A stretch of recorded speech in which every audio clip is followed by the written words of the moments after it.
Asher blurred forward, his sanguine supreme raging like a crimson tempest. Blood energy coiled around his fists, radiating a storm of destruction as he met the war god head-on. The golden sword fell, a blow that could cleave mountains, but Asher twisted at the last second, slipping under it with supernatural grace. Blood Requiem. His fists ignited, a symphony of devastating blows raining down. Each strike vibrated with raw, shattering power. The war god blocked the first few, but Asher's relentless barrage cracked the very air around them. A final punch detonated against the war god's chest. Boom! A shockwave tore through the battlefield, the ground trembling under the force. The war god slid back, dust swirling around him, but he remained upright, unshaken. "Your strength is commendable," the war god said, voice like thunder. "But strength alone will not see you through." He raised his blade. Golden energy blazed outward, forming countless blades of light, each one a spear of divine retribution. Divine judgment. The swords rained from the heavens. Asher. Serena cried out, her executioner chains snapping to life. The chains wove together, forming a barrier that pulsed with desperate power. But the divine assault overwhelmed her defenses. The chains shattered, the blades punching through like meteors. Asher reacted instantly, erecting a sanguine domain, a shell of blood-forged energy that absorbed the brunt of the assault. Even then, the impact sent him sliding backward, his boots carving trenches in the earth. Serena staggered, coughing, her arms trembling under the strain. "We can't just defend. We have to end this now." Asher clenched his fists, his crimson eyes burning with determination. "Then let's do it together." Serena nodded fiercely, her chains wrapping around Asher's arms. "I'll amplify you. Hit him with everything you've got." An overwhelming force surged through him. His sanguine supreme fused with Serena's executioner's wrath, creating a cataclysmic fusion of power. Crimson and gold energy crackled wildly around his form, vibrating the very air. Across the field, the war god planted his feet, golden sword gleaming. "Come, warriors," he called. "Show me your true will." Asher and Serena moved as one. Their auras merged, blazing brighter than the sun. Asher disappeared in a burst of light, reappearing in a blink as his fist met the war god's blade. Boom! The collision split the heavens, shock waves ripping across the battlefield. Cracks tore through the ground beneath them. Serena followed up, her chains shooting out like serpents, wrapping the war god's limbs with glowing bindings. Executioners bind. The chains tightened, glowing hotter, trying to immobilize the deity. The war god glanced at her, almost impressed. Impressive, but not enough. With a roar of divine might, he shattered the chains like glass. Serena stumbled back, coughing blood, barely staying on her feet. "Serena!" Asher roared, rage igniting inside him.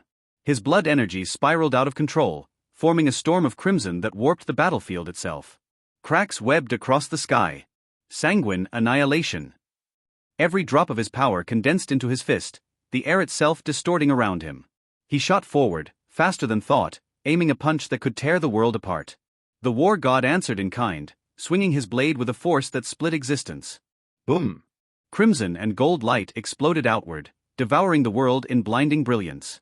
The shockwave tore the heavens, shattered stone, and bent the very laws of reality.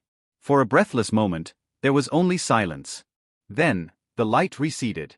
Asher stood panting, his fist still outstretched. The war god's blade hovered inches from his skull, cracked down its gleaming length, golden energy leaking from it like blood. The war god smiled. "You have passed," he declared, his voice fading as his body dissolved into golden dust. "You are worthy of my art." A surge of golden light flooded into Asher, mending his wounds, restoring his strength. Two ancient books materialized from the dust, one floating toward Asher, the other to Serena. Asher caught his tome and glanced at it. Million steps. A movement technique, honed by the war god's own hands. "What did you get?" he asked, turning to Serena. Serena studied her book, her fingers trailing over the cover. "Absence of worldly desires," she murmured. "A breathing technique. It erases one's presence completely. And hidden inside, it teaches deadly dagger arts." Asher smirked. "Perfect for someone as sneaky as you." Serena rolled her eyes but smiled. "And yours?" "Million steps." Asher grinned. "Move faster than the eye can follow. Blink across the battlefield." Serena let out a low whistle. "That's ridiculous." "Only if I master it," Asher replied, tucking the book away. Serena stretched, her chains dissolving back into mist. No rest for the strong, huh? Asher laughed, the sound cutting clean through the lingering dust. Rest is for corpses. Until then, forward. Serena groaned but nodded, unable to hide her grin. Fine. Where to next? Asher looked toward the blood-stained sky. More trials.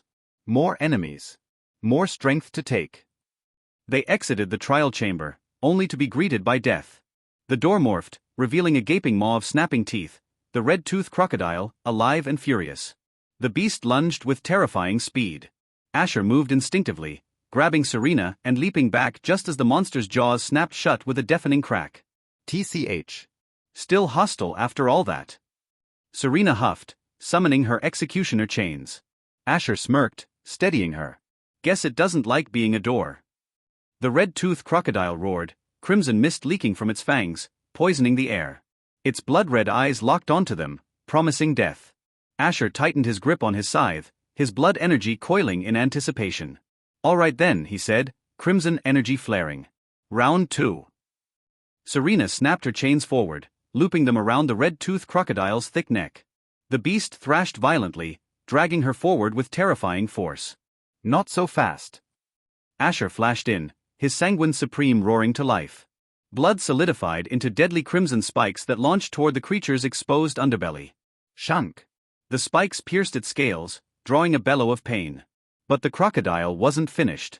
It spun with brutal momentum, swinging its massive tail straight at them. Serena, jump. Asher barked. She released her chains just in time, flipping backward as the tail slammed into the earth, carving a massive crater where she had stood seconds earlier. This thing's persistent. Serena called, landing lightly on a nearby tree branch. Asher's eyes gleamed with amusement. Then let's end it fast. You do that. I'm officially on break. My whole body feels like it got trampled by a god, Serena teased, lounging against the tree trunk. I'll cheer you on. Asher snorted but said nothing. Compared to the war god's trial, this beast was barely a warm-up. The crocodile roared, poisonous mist leaking from its fangs. Its crimson eyes locked onto Asher. Asher cracked his knuckles, blood energy swirling around him like living tendrils. All right. No more playing. The beast lunged, its jaws snapping like a falling guillotine. Asher moved in a crimson blur. Sidestepping easily, he conjured a blood-forged blade into his hand. Shing. A crimson arc split the air, carving a deep gash along the crocodile's side. Dark venom spilled onto the ground. Not bad, Asher muttered. But not nearly enough. The crocodile thrashed again, sweeping its tail in a wild arc. Asher leaped over it effortlessly, landing atop the beast's back. Time to end this. Blood pulsed through his arm, flooding his blade. He raised it high, and with a single decisive thrust, drove it into the creature's skull. Crack! The red-toothed crocodile convulsed, letting out one final growl before collapsing in a heap of blood and shattered bone. From her perch, Serena clapped lazily. That was underwhelming. Asher shook off the blood from his weapon. Told you I didn't need backup. Serena hopped down, pinching her nose. Let's get out of here before the stench kills me. With that, they headed back to the guild. Back at the guild, Serena immediately disappeared to rest, leaving Asher to head toward the guild leader's office. He kicked open the door with casual ease. Yo, Genevieve. Genevieve looked up from her paperwork, unimpressed. Do you need something? Asher smirked. Come on. Do I only ever come to you when I want something? She deadpanned yes. He cleared his throat dramatically. Fine. I need access to more war god trials. Genevieve sighed, closing her book with a loud snap. I told you already, you either find them yourself or know someone who has the keys. Asher leaned on her desk, flashing a lazy grin. Which means, you have them, don't you? Her eyes narrowed. I might, she said slowly. But it'll cost you. Asher thought for a moment, then reached into his storage ring. A dusty book materialized in his hand, pulsing faintly with hidden power. Here. Equivalent exchange. Genevieve took the book, flipping through it with quick, practiced eyes. Interesting. She muttered. Fine. Deal. In exchange, Asher received 2 war god trial locations. He pulled out another rare technique book without hesitation, trading it for a second set of coordinates. You have more? Genevieve asked, her voice low with interest. Asher grinned. Plenty. Why? She leaned back, tapping her nails against the desk. Because having a library of techniques is priceless. Most sects guard their arts like dragons hoard gold. War god trials are rare opportunities to gather unique knowledge without pledging yourself to some ancient order.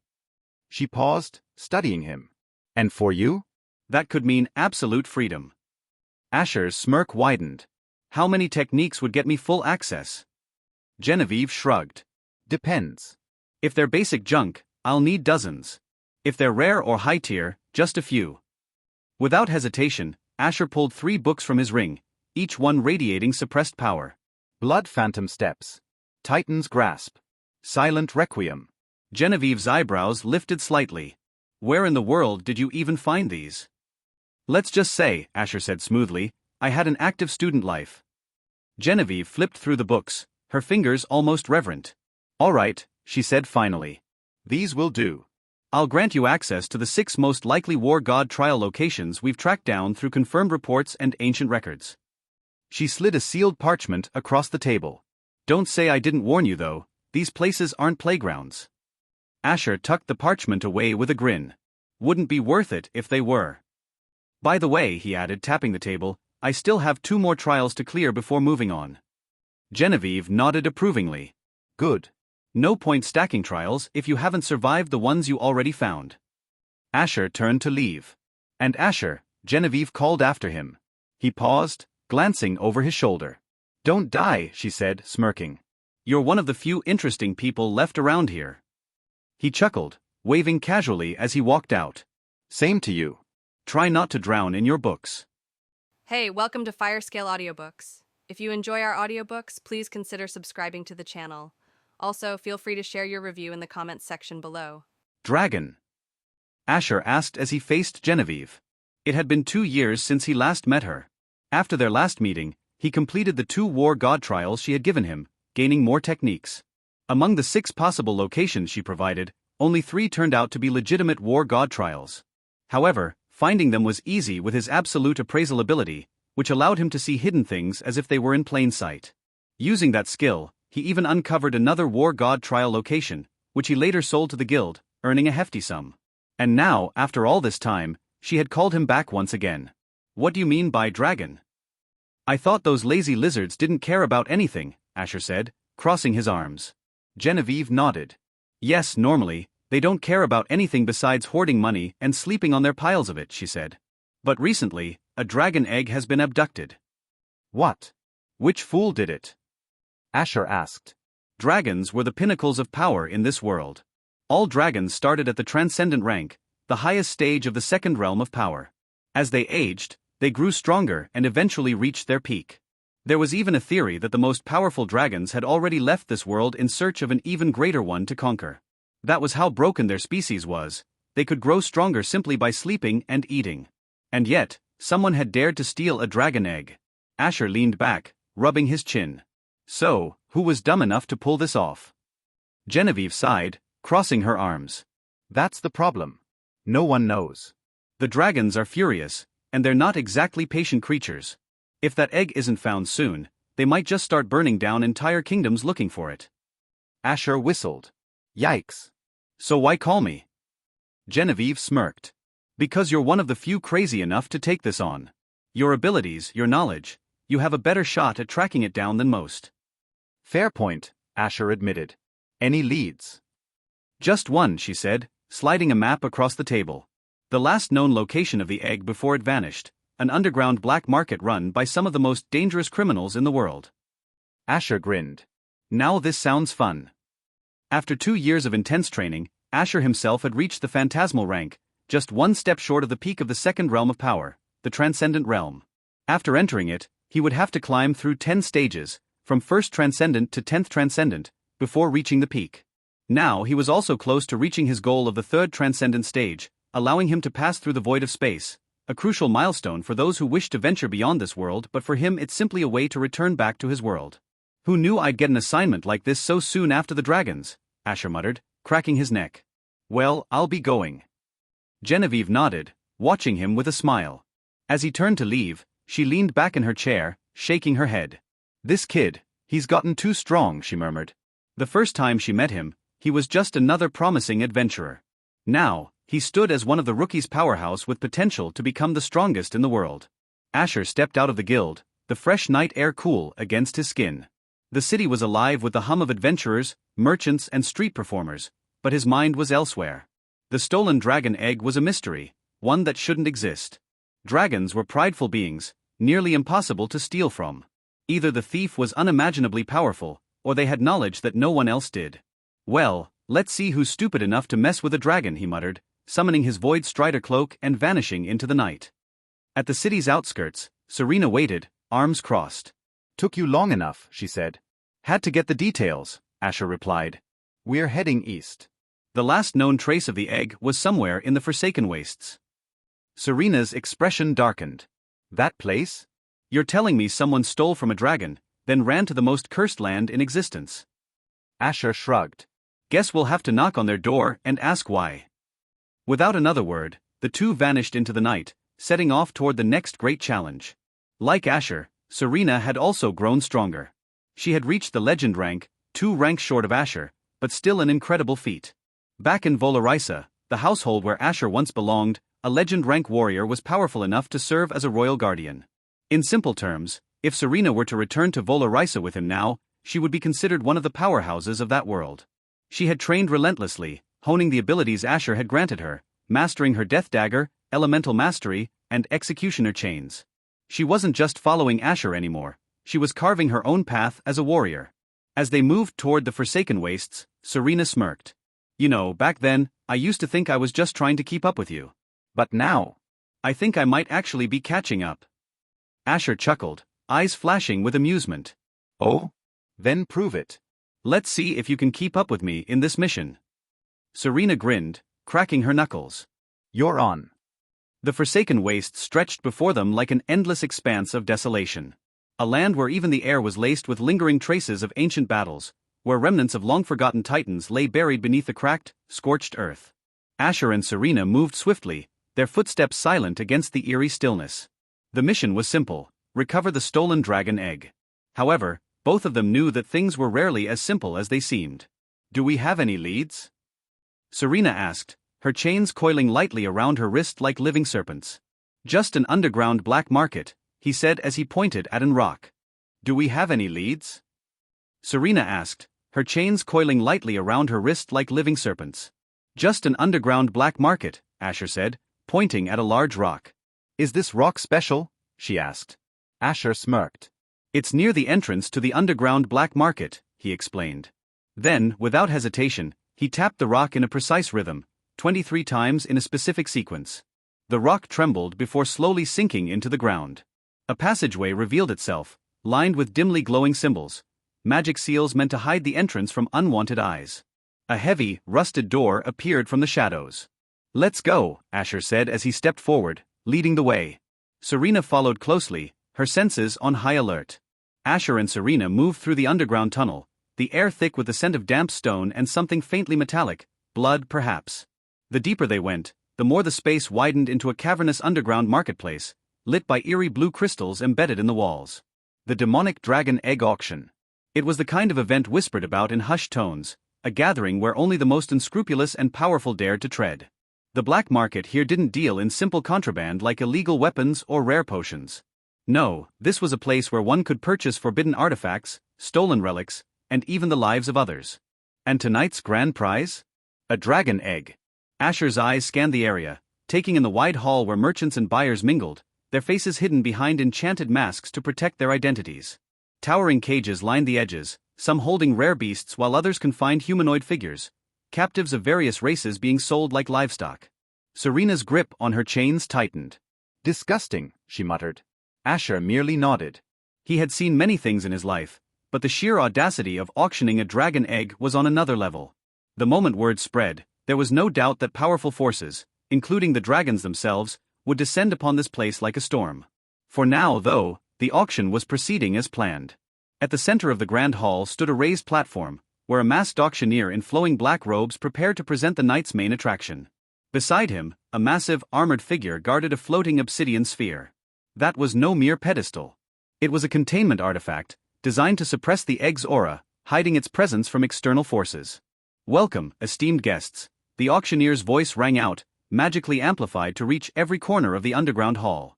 Tonight, we present to you a once-in-a-lifetime opportunity, an egg of a true dragon, a creature of legend and power beyond mortal comprehension. A hush fell over the crowd. Even among criminals and warlords, the gravity of such an item was undeniable. Asher and Serena exchanged glances. They had made it in time. The auctioneer let the silence linger, basking in the weight of his words before continuing. This is no ordinary dragon egg, my esteemed guests. This belongs to a draconic bloodline of immeasurable power, one that has ruled the skies for millennia. He gestured toward the floating obsidian sphere. Tonight, this treasure will belong to the highest bidder. A murmur rippled through the crowd. Even behind their enchanted masks, Asher could feel the greed radiating from the buyers. Kings of the underworld, warlords, corrupt nobles, and even a few figures cloaked in shadows that reeked of ancient magic. Serena whispered, "Looks like we have some big players." Asher smirked. Good. That'll make it more fun. The bidding began. 10 million gold. 15 million. 25 million. The numbers skyrocketed, with each bid throwing the room into deeper tension. Some bidders began subtly flexing their power, letting out small bursts of aura to intimidate the weaker competition. Asher leaned back against a nearby pillar, arms crossed. "What do you think? Let them fight it out first." Serena rolled her eyes. "You're not actually planning on buying it, are you?" Of course not, he chuckled.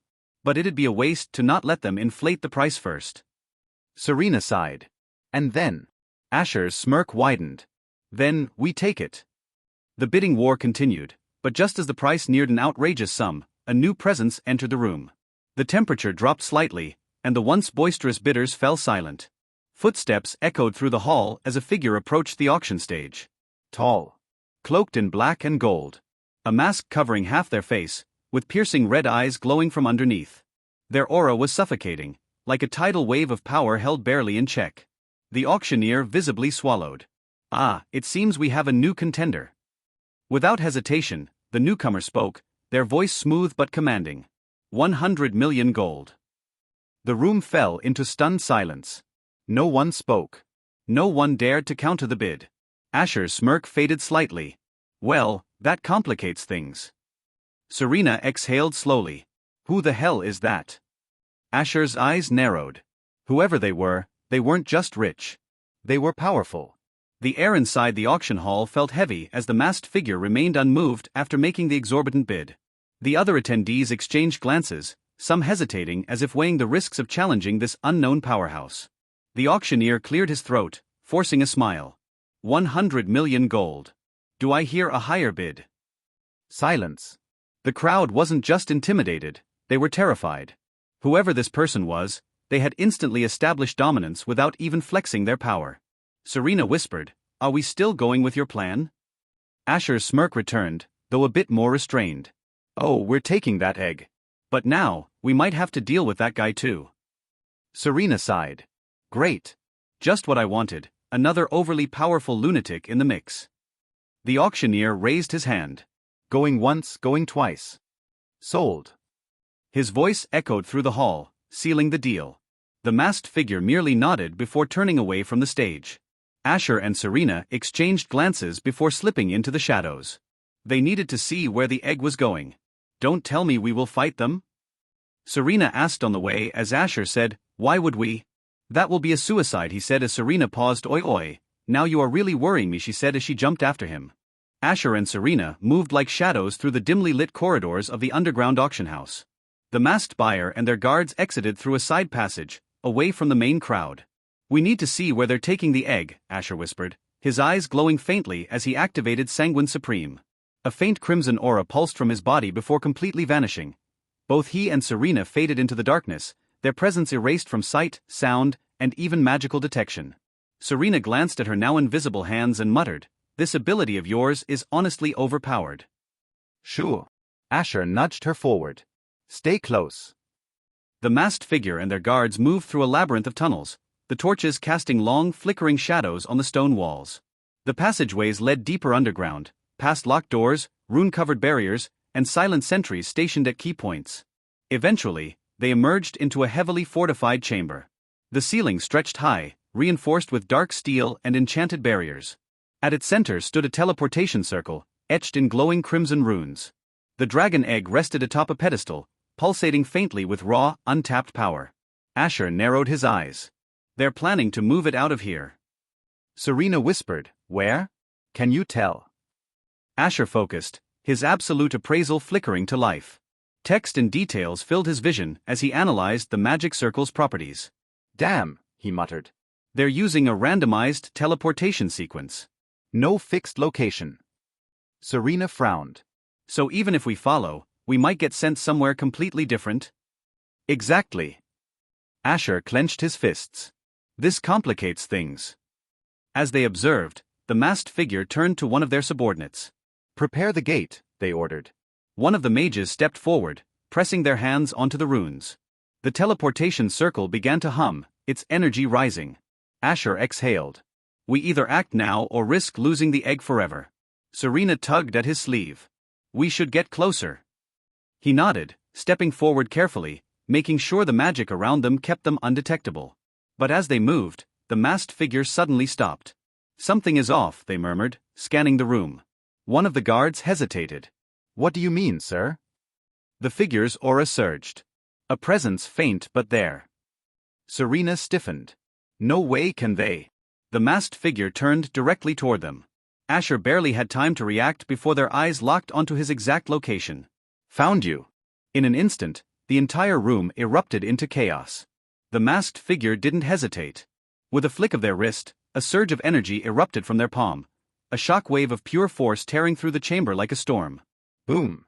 Asher reacted instantly, grabbing Serena and twisting their bodies just in time to avoid the brunt of the attack. The sheer pressure shattered the stone floor where they had just been standing. "They can see us?" Serena gasped as they tumbled into the shadows. Asher gritted his teeth. Sanguine Supreme was supposed to make them undetectable. But this enemy, they had a way to bypass it.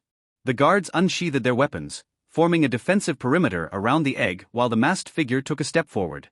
I don't know who you are, the figure spoke in a cold, calculated tone, but sneaking around in my domain is a mistake you won't live to regret. Asher narrowed his eyes. This one's dangerous. Serena was already shifting into a battle stance, her chains slithering around her like hungry beasts. "So much for stealth," she muttered. "Change of plans," Asher whispered. "We take the egg before they can teleport it." Serena smirked. "Now that's more my style." Without another word, Asher vanished, his speed so intense that even the air didn't have time to react. He reappeared behind one of the guards, his blade flashing as it slashed through their armor with terrifying ease. Serena followed suit, launching her executioner chains. They whipped through the air, wrapping around the nearest mage's staff and crushing it into dust. "Intruders!" One of the guards roared, charging toward Asher with a heavy axe. But Asher was already moving. Million steps activated, his footwork shifting into a blur as he dodged 3 attacks in an instant. His counterattack was brutal, a palm strike to the chest that sent the guard flying into a stone pillar, breaking it in half. The teleportation circle flared, its activation nearly complete. The masked figure raised a hand. Too late. A pulse of magic surged, preparing to whisk the dragon egg away. "No you don't." Asher clenched his fists, channeling his blood energy into his veins. Sanguine Dominion. His aura surged, filling the room with an oppressive weight.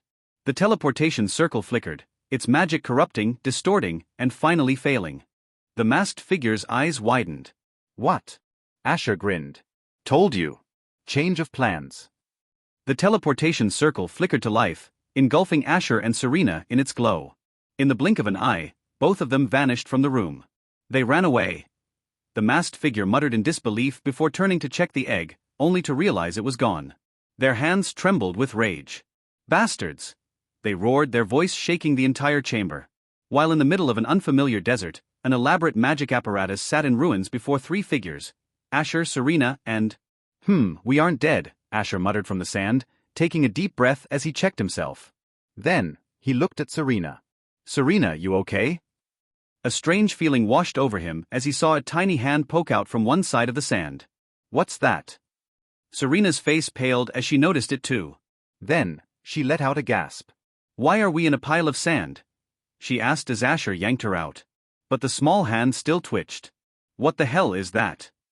Gritting her teeth, Serena reached out, brushing off more of the sand and carefully lifting something small, a baby. A human baby. The child, barely a year old, had soft black hair and deep red eyes. He was wrapped in a strange black sheet, his tiny hands grasping at the air. Then, the baby blinked up at Asher and in a tiny voice mumbled, "Papa." Asher froze. Serena's expression twisted into horror as she clutched him by the collar. "Asher, you bastard, whose kid is this?" "Fuck you, woman." Asher shot back, trying to pry her hands off. "Do you think I just made a baby out of thin air? That's the dragon egg. It hatched." Serena's jaw dropped. "Wait, what?" "It must have been due to the chaotic mana from the spatial transfer," Asher said, rubbing his temples. "No wonder my barrier never was struck even once. The egg absorbed all that excess energy and hatched." Serena looked between him and the baby. "But, he has the same eyes as you," she pointed out. Asher rolled his eyes. "Are you dumb or just playing dumb now? Red eyes aren't that rare." The baby, still staring at Asher, suddenly reached out and touched his face. Then, with sparkling eyes, he squealed, "Papa." An invisible arrow struck Asher's heart.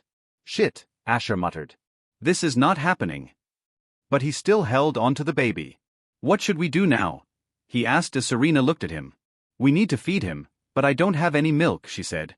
Asher's gaze instinctively drifted to her chest. She immediately smacked his head. "You ass." "I can't produce milk yet." He coughed and quickly averted his gaze. "Baby dragons don't feed on milk," he explained. "They feed on mana essence, the condensed liquid form of pure mana." Serena nodded. "Got it." Without hesitation, Asher activated his eternal creation, manifesting a pure sphere of mana essence in his palm. The baby, still resting in his arms, instinctively latched onto it and began drinking. The moment he finished, a radiant glow surrounded him. His human form melted away, shifting into a tiny pitch-black dragon cub with smoky black wings. He was a human baby just now, right? Serena asked, staring in disbelief. "He thinks of me as his father," Asher muttered. "That must have triggered his subconscious to take on a similar appearance." Serena frowned. "And what kind of dragon is he exactly?" Asher gulped, his face paling. "He's from the ancient nether dragons." Serena froze. "The kings among dragon species?" He nodded slowly. For a moment, silence hung between them.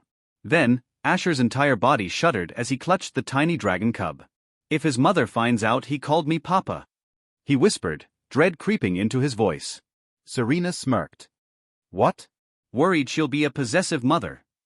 "No," Asher said, his face pale.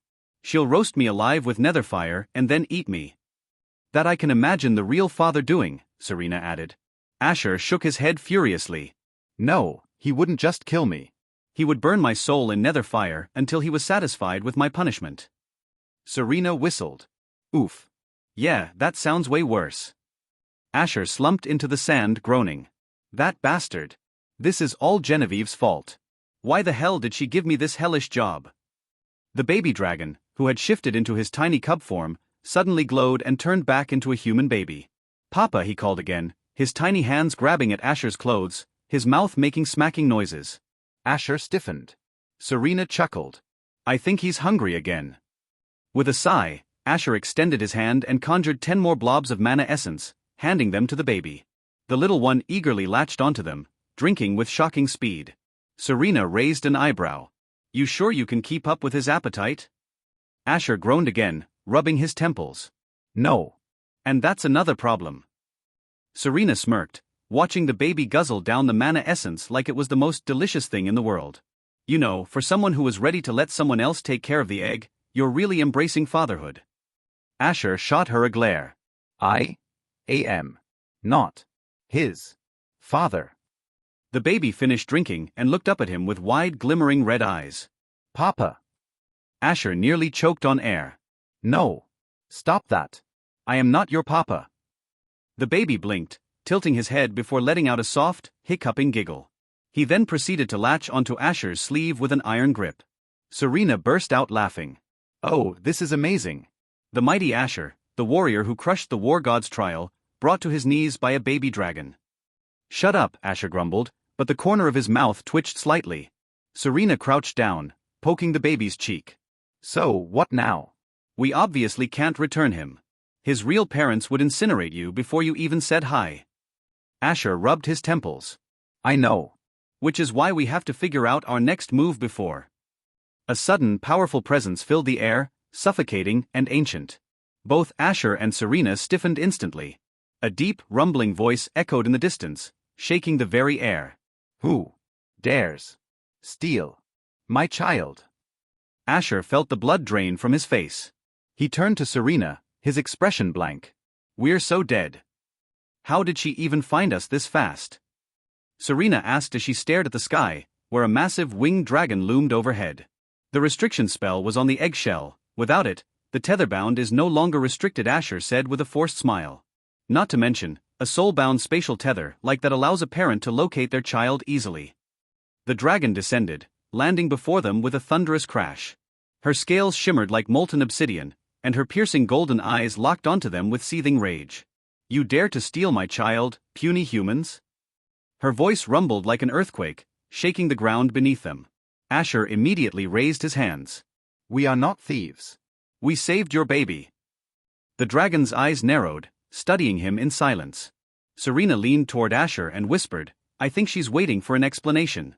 You better talk fast before we become dragon food. Ahem, it's like this, Asher began, trying to sound as diplomatic as possible. The guild asked us to investigate the loss of Dragon Egg, which we did, and during that, a random chain of events led to, well, this situation. We didn't steal your child. I swear. But somehow, as we were fleeing during random teleportation, we ended up here with the egg absorbing the enormous man from the spatial transfer and end up hatching.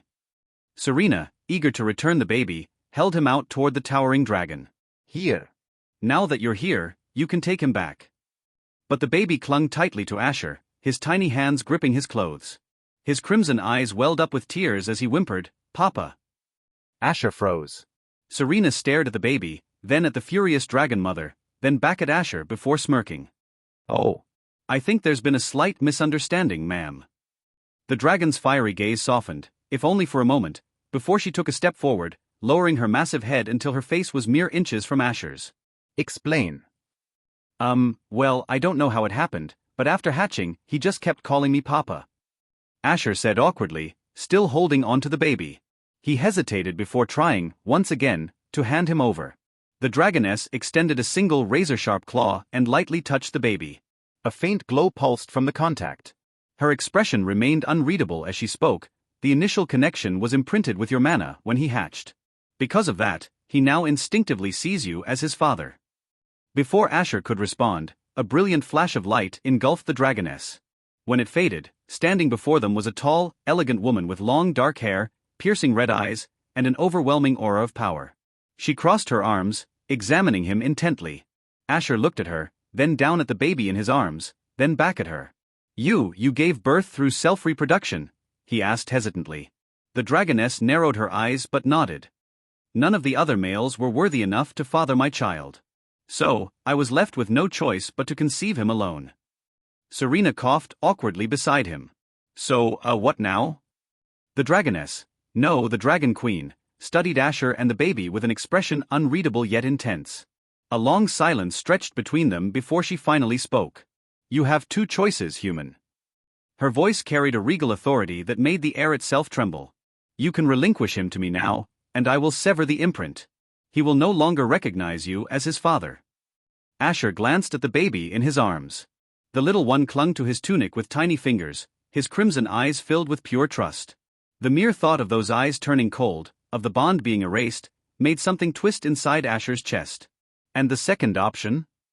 Asher asked warily. The Dragon Queen's lips curled into a slight smirk. You keep him. Serena stiffened beside him. Wait, hold on. What do you mean keep him? You mean Asher just raises a dragon? Not just any dragon, the Queen corrected. He is of my bloodline, an ancient nether dragon. One of the most powerful beings in existence. If you keep him, you take full responsibility as his father. You will raise him, protect him, and ensure he matures into his rightful strength. Asher swallowed. He had been through countless life and death trials, fought beings of terrifying power, but this? This was a different kind of pressure entirely. And if I fail? He asked cautiously. The Dragon Queen's smirk deepened. Then I will incinerate your soul until there is nothing left. A cold sweat ran down Asher's back. Of course, figures. Serena crossed her arms. Wait a damn minute. You were literally ready to kill us a second ago, and now you're fine with letting Asher take care of your kid. The Queen's expression softened, just barely. I needed to confirm his strength, his worth. He retrieved my egg from thieves and kept my child safe. That alone proves he is not unworthy.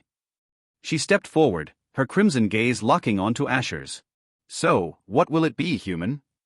Asher looked down at the baby dragon, now in his human form, who stared up at him with absolute innocence. The little one reached up, patting Asher's face with his tiny hands. Papa. Asher sighed, rubbing his temples. I can already feel the headaches coming. He exhaled sharply before looking back at the Dragon Queen. Fine. I'll take care of him. Serena gawked at him. Are you serious? Do you even know how to raise a dragon? Nope, Asher said, shifting the baby in his arms. But I guess I'm about to learn. The Dragon Queen chuckled, a low, amused sound. Very well. Then I will grant you one more boon. She extended a hand, and a black scale, pulsing with ancient energy, appeared before Asher. If ever you need guidance, or if the world itself dares to threaten my son, crush this scale. I will come. Asher took the scale, feeling the immense power radiating from it. He placed it securely in his storage ring before looking back at the Dragon Queen. Guess that makes us family, huh? She smirked. You could say that. Papa. And with that, she vanished into the sky, leaving Asher holding his new son, his dragon son, while Serena stared at him like he had completely lost his mind. Why did you do that? Serena asked, arms crossed as she stared at Asher. Asher sighed. I had a feeling she might kill me if I refused to take care of the baby. Just then, a shadow loomed behind him. You were right. Asher jumped in fright, turning to see the Dragon Queen standing there once more. Why are you still here? He asked cautiously. She raised an eyebrow. Did you think I would just leave my child with you and disappear? I merely went to take care of some matters. It turned out to be a simple affair, so I returned. She stepped forward, her crimson eyes gleaming with authority as she knelt before her son. Then, without hesitation, she undid the upper part of her dress, exposing her chest as she prepared to feed the baby. Asher immediately turned his head, his face heating up in embarrassment. The Dragon Queen's smirk vanished, replaced by a cold, piercing gaze. Or are you just that uncontrolled, unable to rein in your lust? Asher felt a chill run down his spine at her words, but quickly steadied himself. It's called basic decency, to not look at another naked woman unless you share an intimate relationship with her. Serena snorted from the side. Wow, that's rich coming from you. I've seen you bathe without a care in the world. That's different. Asher shot back, clearly flustered. The Dragon Queen glanced at the two, then turned her attention back to her child, who was feeding calmly. Humph. At least you have some restraint. Perhaps you aren't as much of a fool as I thought. The Dragon Queen glanced at the two, then turned her attention back to her child, who was feeding calmly. Humph. At least you have some restraint. Perhaps you aren't as much of a fool as I thought. Asher sighed, rubbing his temples. So, what happens now? You're not just here to feed him and leave, are you? The Dragon Queen's crimson eyes flickered with amusement. No, I am not. My son recognizes you as his father, whether you like it or not. That means you will be involved in his upbringing. So, it means? Asher asked cautiously. The Dragon Queen replied with a smirk, I will be traveling with you all from now on. She then looked at the baby in her arms. Qua, it's time for you to leave with me. Asher twitched but sighed in resignation. Not like he could say anything against her decision. But wait, what exactly are you feeding the baby? Serena asked, her curiosity piqued. The Dragon Queen glanced at her before replying, it's not ordinary milk. I produce it using my own heart's mana essence. It ensures he can drink endlessly without issue. Serena nodded slowly, processing the information. So that's how a dragon can produce milk. Asher looked at her but didn't say anything, mumbling under his breath, she's not like what I've heard about dragons. The Dragon Queen's sharp gaze turned to him. What exactly have you heard about us? She asked, her voice carrying authority. Asher paused, realizing he had spoken aloud. He sighed, deciding to be honest. I meant that you're not as prideful or arrogant as I was told. Most say dragons look down on everyone like mere ants, unworthy of their attention. The Dragon Queen smirked slightly. I suppose you humans have a misconception about us, she said, pausing for a moment before continuing, but in reality, you are ants to us. We simply don't care enough to bother correcting what you all think. Yep, I have what I have heard about them is right, Asher inwardly said, maintaining a smile on his face. By the way, where are we? Serena asked as she looked around. Asher frowned, scanning the unfamiliar landscape before turning his gaze to the Dragon Queen. You are on an entirely different continent from the one you originally belonged to, she stated matter-of-factly. Serena's eyes widened slightly, but the Dragon Queen continued before she could react. This is a place where there are no gods ruling over the lands. The kingdoms here do not follow any divine beings, nor do they seek blessings from them, she explained, stretching slightly before adding, instead, the power here belongs solely to kings and emperors. Asher crossed his arms. So, no gods interfering, just mortals fighting for control? The Dragon Queen smirked. Exactly. This land thrives on power alone, and those who seek to rule must take it with their own strength. In this continent, there are many kingdoms but only one empire. Well, I guess no empire anymore, the Dragon Queen corrected herself casually. I destroyed it just a few minutes ago. The so-called emperor tried to claim my child as his slave. Both Asher and Serena stared at her, dumbfounded. So that was the trivial matter you were dealing with earlier? Asher asked, raising an eyebrow. The Dragon Queen nodded nonchalantly. Yeah.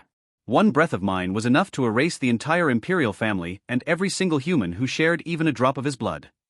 Asher and Serena gulped, exchanging nervous glances. This wasn't just any dragon they were dealing with. This was an absolute force of destruction. He's done, the Dragon Queen murmured as she cradled the sleeping dragon baby in her arms.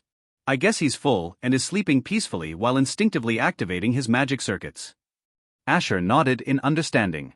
Let's go then. I have my lair not far from here, she said, making a small gesture with her hand. In an instant, the space around them distorted, and they found themselves standing inside a massive hall. The sight was overwhelming, mountains of gold, precious gems, and artifacts piled high, reflecting the dim ambient light like a royal treasury. At the center of it all was a throne of pure obsidian, encrusted with celestial crystals, as if it was meant for a ruler above all. Serena took a hesitant step forward, her eyes scanning the vast riches. Now that we're here, can I finally ask, why do dragons love sleeping on gold? I mean, isn't it uncomfortable? The Dragon Queen, now shifting the baby in her arms, chuckled as she gracefully stepped onto a shimmering pile of golden coins. Our scales make us immune to any discomfort. Besides, we dragons have an instinctive attachment to hoarding shiny things. Waking up surrounded by gold and treasures is simply pleasant. She yawned before her form shifted back into her full dragon self, her majestic black and red scales glistening under the light. Then, as if suddenly remembering something, she turned her gaze to Asher. By the way, my name is Valeries A. Nihiles. At the very least, allow me to formally introduce myself to you, the father of my son, even if only in name. Asher swallowed hard, nodding slowly. It wasn't like he had a choice. My name is Asher Magnus, he introduced himself, and beside him, Serena followed suit. Valeries nodded in acknowledgement before using her tail to push open a grand golden door. There is a room for you too. From now on, you'll live here, she declared. She gestured toward the lavish chamber beyond the doorway, its interior lined with elegant furniture, fine silk drapes, and a large bed fit for royalty. There are all the essentials a human might need inside, she continued. So feel free to engage in whatever human activities you desire. Her gaze sharpened slightly as if she found amusement in the implications. My son will only be awake for 1 or 2 hours a week since he's in his growing phase. Dragons sleep a lot during their early years, she added. Asher gave a slow nod, processing everything. It seemed like their situation had officially taken another unexpected turn. What if we want to leave? Serena asked, and Asher also turned to look at the Dragon Queen Valeries. Then you can use the teleportation portal, she replied. Just infuse it with mana and think of the place you wish to visit. The portal will allow you to travel freely. However, I have placed a mark on you both. When my baby wakes up, it will call you back. With that, she closed her eyes and, within moments, was fast asleep. Asher and Serena exchanged glances before sighing in unison. Well, that escalated quickly, Serena muttered, rubbing her temple. Tell me about it, Asher groaned, running a hand through his hair. One moment, we're investigating a stolen dragon egg, and the next, I'm suddenly a father. Serena chuckled. Yeah, and your wife is the Dragon Queen herself. Congratulations, family man. Asher shot her a glare. Don't start. She just smirked before glancing at the sleeping Valeries. Despite her overwhelming power, the Dragon Queen looked oddly peaceful in her slumber. The baby in her arms snuggled closer, his tiny form rising and falling with each breath. So, what now? Serena asked, stretching her arms. For now, we take her offer. Rest up, recover, and then figure out our next move, Asher said. We still need to figure out who originally stole the egg and why. This whole thing feels bigger than just some underground auction. Serena nodded. And that empire she destroyed. Something tells me there are going to be consequences for that. If word gets out that an entire imperial family was wiped out by a dragon, the other kingdoms and empires won't just sit still. Exactly. Which means we need to prepare. Serena yawned. Then let's get some sleep first. No use worrying about it when we're exhausted. With that, they made their way to the room Valeries had assigned them. Inside, the walls gleamed with gold and jewels, but the soft beds looked welcoming after the chaos of the last few days. Asher collapsed onto one of them with a sigh. Good night, Papa, Serena teased before flopping onto her own bed. Go to sleep, Serena, Asher groaned, throwing a pillow at her. Her laughter echoed in the room before sleep eventually claimed them both. Hours passed in peaceful silence before Asher stirred awake, instincts alerting him to a presence nearby. His crimson eyes flickered open, scanning the dimly lit chamber. At first, everything seemed normal. Serena still slept soundly in her bed, and the baby dragon lay curled in Valeri's arms, both deep in slumber. But then he felt it, a faint ripple in the air, like a subtle shift in space itself. What was that? Asher mumbled as he looked around, his sanguine supreme ability running at full throttle, covering Serena in protective concealment while scanning the room to detect the disturbance. You're not fully alert, a soft voice said. Asher froze as he felt something brush against his hair, a faint whisper of movement. His body tensed, but his eyes widened slightly as he felt delicate fingers trace the side of his face, as if mapping his features. Who are you? Asher asked, voice firm. The figure in the dim light chuckled softly. I am Melina, the personal maid of Lady Valeries, she said smoothly.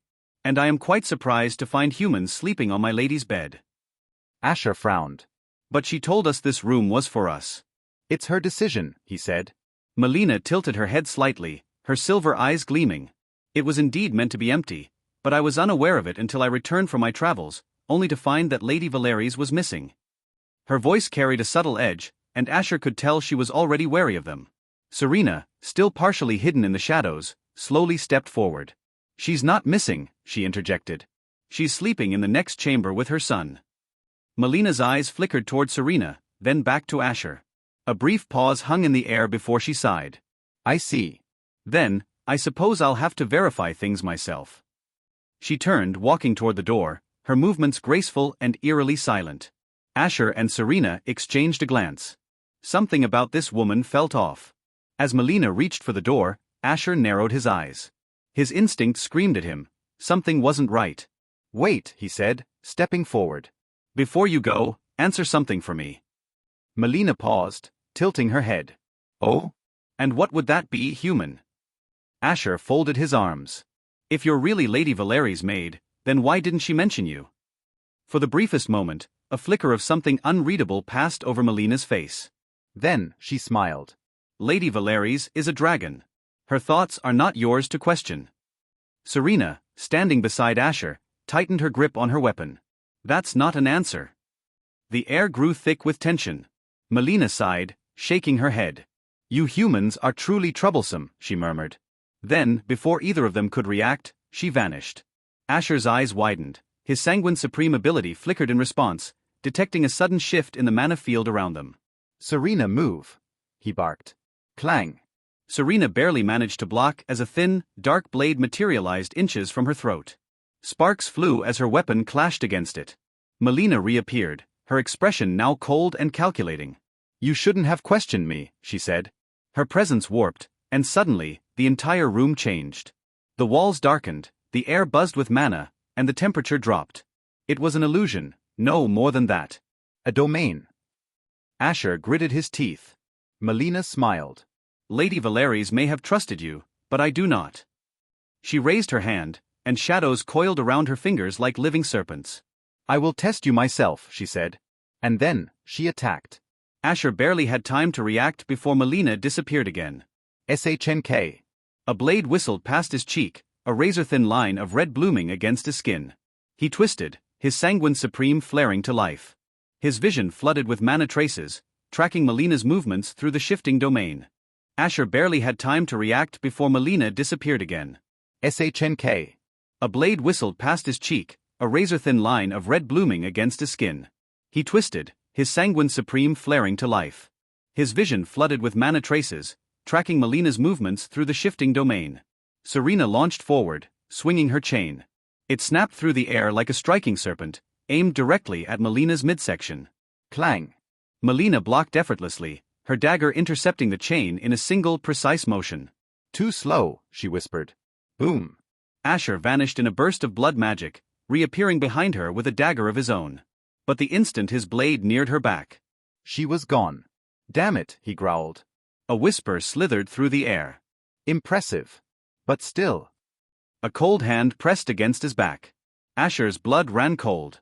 Not enough. Zap. A surge of mana ripped through him, hurling him forward. His body slammed into the floor, skidding across the shadowed ground. The force left his limbs numb for a moment. Serena reacted instantly, her chains whipping out, creating a defensive barrier between them and Melina. But Melina didn't advance. Instead, she stood still, her golden eyes glowing in the darkness. You fight well, she admitted. But you still lack one thing. Asher gritted his teeth, forcing himself back up. And what's that? Melina tilted her head. A reason to fight me seriously. Before he could respond, a new presence filled the room. A pulse of mana. Ancient. Overwhelming. A low, reverberating growl. The shadows peeled away, revealing Valeries. The Dragon Queen stood tall, her crimson eyes piercing through the illusion. Her expression was unreadable, but the air around her crackled with restrained power. Melina, she said, her voice smooth but dangerous. The maid froze. My lady. You dare attack my chosen mate? Valerie stepped forward, her presence alone making the entire domain tremble. Explain yourself. Melina lowered her gaze instantly. The assassin hesitated. I was ensuring he was worthy. A pause. Then. Laughter. Valerie smirked, stepping closer to Asher. Worthy, you say? She leaned in, her voice dropping to a teasing whisper. He already is. Melina stiffened. But, my lady. Valeries raised a hand. The maid immediately fell silent. I appreciate your concern, Melina. But this is not your decision. The Dragon Queen's gaze flicked to Asher. He is mine now. Asher's eye twitched. Wait, what? Asher took a step back, his mind racing. Mine? What the hell do you mean by that? He demanded, staring at Valeries like she had grown a second head. Valeries smirked. Did I stutter? Her tail lazily swayed behind her as she continued. You are the father of my child, even if by accident. That means you belong to me now. Asher let out a sharp laugh, rubbing his temples. Lady, just because your kid imprinted on me doesn't mean I signed up for a relationship. Valeries narrowed her eyes. Did I say anything about a relationship? You misunderstand, human. She leaned in slightly, the weight of her presence making the air heavy. In dragon culture, those who raise the young belong to the mother. You are now part of my horde. Asher blinked. I'm what? Serena snorted, barely holding back laughter. Congratulations, Asher. You're officially a pet dragon now. Shut up, Asher muttered. Melina finally relaxed, though she still shot Asher a sharp look. I apologize for my actions, Lady Valeries. I was unaware you had already claimed him. As you should be, Valeries said smoothly. Now, leave us. I wish to speak with him alone. Melina hesitated for a moment but eventually bowed and vanished, melting into the shadows. As soon as she was gone, Asher turned back to Valeries. All right, listen, I'm not some possession you can just claim. I helped feed the kid, sure, but that doesn't make me some dragon consort or whatever the hell you're implying. Valeries chuckled, her fangs glinting. You misunderstand again, human. I have no intention of making you my consort. That would require you to be worthy of such a position. Asher's eye twitched. You know what? Screw it. Just tell me, what do you actually want from me? Valeries' smirk faded, and for the first time, her expression turned serious. I want you to protect my son. Asher frowned. From what? Valeries turned slightly, her red eyes glowing faintly. From those who would see him dead. Asher frowned, trying to make sense of her words. How can I protect him if even you can't? He asked. Valeries exhaled sharply. That's not what I meant. I meant that. She paused before continuing, her tone more measured. My son will soon grow into his teenage years. In 1 or 2 years, he will have to attend Dragon Academy to prove his worth as my heir. There he will be tested against the children of elder dragons, some of whom will want to eliminate him to secure their own positions as future kings or queens. Asher's expression hardened. And you're saying you can't interfere? Valeries shook her head. Not directly. The trials at the academy are sacred, governed by ancient laws even I cannot break. If I intervene, my son will be disqualified, and worse, labeled weak. Then what do you expect me to do? Asher asked. You, Valeries said with a smirk, will go as his butler. Asher blinked. Wait, what? Valeries chuckled. Yes, my dear father of my child, she emphasized the word teasingly, you will attend the Dragon Academy as his butler and protector. It's the only way you can stay by his side without raising suspicion. Serena, who had been listening quietly, finally burst out laughing. Pfft, so you're saying Asher is gonna wear one of those fancy suits and bow every time the kid needs something? Asher shot her a glare. Serena, this isn't funny. It's hilarious, she corrected, wiping a tear from her eye. Mr. Blood Emperor, the feared warrior, now serving tea and fluffing pillows. Valeries smirked. Don't worry, Asher. I'm not asking you to actually be a servant. The position of a butler in Dragon Academy is much more than that. You will be his guardian, strategist, and protector, while maintaining the illusion of servitude. Asher crossed his arms. And if I refuse? Valeries' gaze darkened. Then my son will have to survive on his own, facing enemies far stronger and more ruthless than you can imagine. Would you leave him to that fate? Asher sighed, running a hand through his hair. Damn it. Fine. Asher sighed, running a hand through his hair. Damn it. Fine. Excellent. Valeries smiled, her crimson eyes gleaming. Then prepare yourself, Asher Magnus. Because from this day forward, you are no longer just a warrior, you are the butler of the Dragon Prince. Serena was still chuckling to herself when Valeries turned to her. And you, human girl. Serena stopped laughing instantly. Ha! You will accompany him as well, Valeries said casually, inspecting her nails.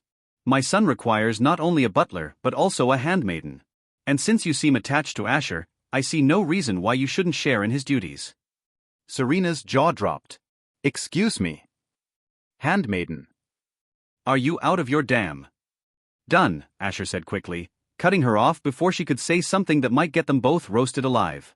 Serena turned on him, eyes blazing. Oh hell no. You don't get to just dun me into servitude. Asher leaned in and muttered under his breath, do you really want to piss off the giant fire-breathing queen? Serena opened her mouth to argue, then snapped it shut. She exhaled sharply. Fine. But I'm not calling anyone young master. Valeries smirked. We shall see. With that, she turned away and gestured toward the massive golden doors at the back of the hall. Your quarters are already prepared. Rest well, you will need your strength. Asher sighed, rubbing his temples. I swear my life just keeps getting worse. Serena elbowed him. Cheer up, Butler Magnus. Maybe we'll get fancy uniforms. Not. Helping. 1 year passed in what felt like the blink of an eye. Qua, once a small dragon hatchling, had grown at an astonishing rate. True to Valeries' words, the nature of his ancient dragon blood had accelerated his growth, and within a single year, he had transformed into a teenager, physically appearing around 15 or 16 in human years. His once chubby cheeks were now sharp and defined, his body tall and lean, though hints of draconic features remained, his slit-like pupils, the faint scales along his forearms, and the occasional flick of his tail when he was irritated. Asher and Serena, however, had not changed much. They had spent the past year adapting to their bizarre new roles, Asher the reluctant butler and combat instructor, and Serena, the so-called handmaiden, who mostly acted like an annoyed older sister. Oi, wake up, lazy butler. A loud thud shook Asher's bed as something heavy landed on him. He groaned, already knowing who it was. Qua, get off me, he mumbled, voice muffled by a pillow. Come on, father. It's time for my training. Qua's voice, deeper now, was still filled with childish excitement. Not your father, Asher grumbled, shoving the dragon boy off. Qua only grinned, sharp fangs peeking from his lips. But you raised me. So, that makes you my father by default. Asher sighed. I swear, this is why dragons are terrifying. You lot just decide things and make it reality. Kwa laughed before turning to Serena, who was still fast asleep on her side of the room. Serena, he whispered, creeping closer. Don't, Asher warned. But it was too late. Kwa pounced, only for Serena to spin in her sleep and kick him in the face without waking up. The dragon boy stumbled back, groaning as he held his nose. Ow. She's gotten even scarier this year. Asher chuckled. Lesson 1, kid, never wake Serena up before she's ready. Kwa pouted but quickly bounced back. Fine. Then let's go train, father. I mean Sir Asher. Asher sighed. Yeah. Let's go before your mother scolds me for slacking off. As they left, Asher couldn't help but think about how much had changed in just a year. The sun barely peeked over the horizon as Asher and Kwa walked into the training grounds. The once small dragon hatchling was now a tall, lean teenager with sharp red eyes full of mischief. His black hair had grown longer, reaching his shoulders, and his draconic features, claws, tail and faint scales, had become more refined, making him look like a prince of the dragons. Asher stretched, cracking his neck. All right, kid. Today's your last day of training with me before you head to the Dragon Academy. Kwa grinned. Excited to get rid of me already? Asher smirked. Oh, absolutely. Maybe now I can finally sleep without you trying to ambush me every morning. Kwa laughed, but there was a flicker of nervousness in his expression. But, you'll still visit, right? Asher's smirk softened. He reached out and ruffled the boy's hair. Of course. Serena and I will come to check on you. Besides, you think your mom would let us just disappear. Good point, Kwa chuckled, relaxing. Just then, a shadow loomed over them. I see you two are up early, a regal voice spoke. They both turned to see Valeries, the dragon queen, standing at the edge of the training ground.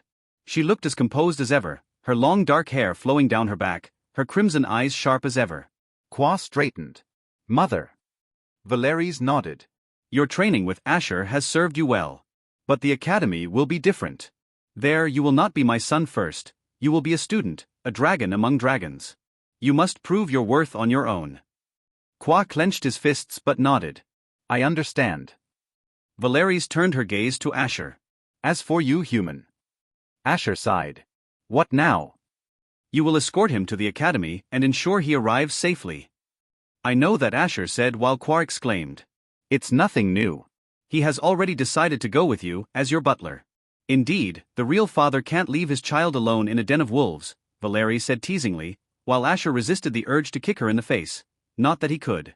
Meanwhile, Kwa clung to Asher dramatically. Father, I know you love me too. Wah. What the fuck is this? A dragon is clinging. Valeries said, looking utterly disgusted as Kwa buried his face in Asher's side. Asher rolled his eyes. No wonder he don't plays with you. Let him enjoy his childhood while he can. Valeries scoffed. Don't speak as if you're his true father, she muttered before turning and leaving. Asher sighed, prying Kwa off him. All right, enough of that. If you're coming with us, you need to be prepared. Kwa beamed. Of course, father. I've already packed everything. Serena tilted her head. Wait, packed? What exactly does a dragon pack? Kwa grinned and snapped his fingers. A magic circle glowed beneath him, and a mountain of treasure appeared. Gold coins, enchanted artifacts, weapons and even a throne. Asher face-bombed. You can't just bring an entire horde with you. But father, how else will I survive? Kwa pouted. Valeries chuckled from the doorway. He's a dragon. Hoarding is in his nature. Serena sighed. At this rate, we'll be mistaken for traveling royalty. Valeries smirked. That might not be a bad thing. After all, you'll be stepping into dangerous territory. Kwa is my heir. That means there will be those who want him dead. Asher crossed his arms. I figured as much. Kwa nodded, determination in his red eyes. I'm ready. No matter what, I'll prove I'm worthy of being your son and heir to the throne. Asher groaned. Stop calling me father. Valeries only laughed. Good luck handling him. By the way, I was meaning to ask, what does the Dragon Academy even teach? I mean, don't dragons just grow stronger as long as they eat their fill? Serena asked. Valeries shook her head, her amusement evident. It's a common misconception among humans, she said, waving a hand. Though we dragons naturally grow in rank and strength, training is necessary to reach our peak. A trained dragon can defeat 10 untrained ones. Serena raised an eyebrow. So what do they actually teach? Combat techniques, advanced dragon magic, regeneration, mastery over body transformations, and other essential skills, Valeries explained.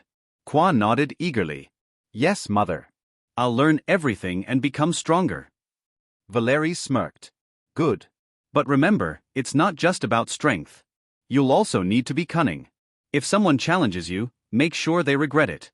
And if they try to harm you, just rip off their heads and get stronger from devouring them. Wait. What the hell are you even saying? Asher nearly fell over from shock. He's supposed to be learning, not turning into some ruthless killer. Valeries rolled her eyes. A son of mine should know how to defend himself. Besides, if he wants a mate in the future, he needs to be the best. The best dragons attract the strongest mates, after all. Asher groaned. Please tell me you're joking. Qua, meanwhile, was beaming. Father, don't worry. I'll become the strongest and make you proud. Serena just sighed.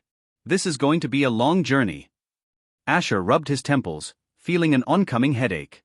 Great, so not only do I have to make sure he survives the academy, but now I also have to make sure he doesn't turn into some bloodthirsty warlord? Valeries smirked. Oh, Asher, you underestimate the importance of strength in our world. Weaklings get crushed. That's the natural order. Serena crossed her arms. And what about intelligence? Or strategy? Surely, not every dragon just goes around ripping people apart. Valeries scoffed. Of course not. The smartest ones rule over the strongest ones. Cunning is just as important as raw power. That's why Qua must learn both. Qua, who had been puffing his chest out with pride, suddenly paled. Wait, does that mean I have to study too? Asher grinned. Oh yes, lots of studying. You're going to learn history, tactics, negotiation, and maybe even a little bit of human diplomacy. Qua groaned, covering his face. Knew I wanted to be cool and strong, not stuck reading books. Valeries chuckled. Oh, you'll be strong. But a true ruler is not just a brute. If you want to be worthy of your heritage, you must excel in all areas. Qua pouted.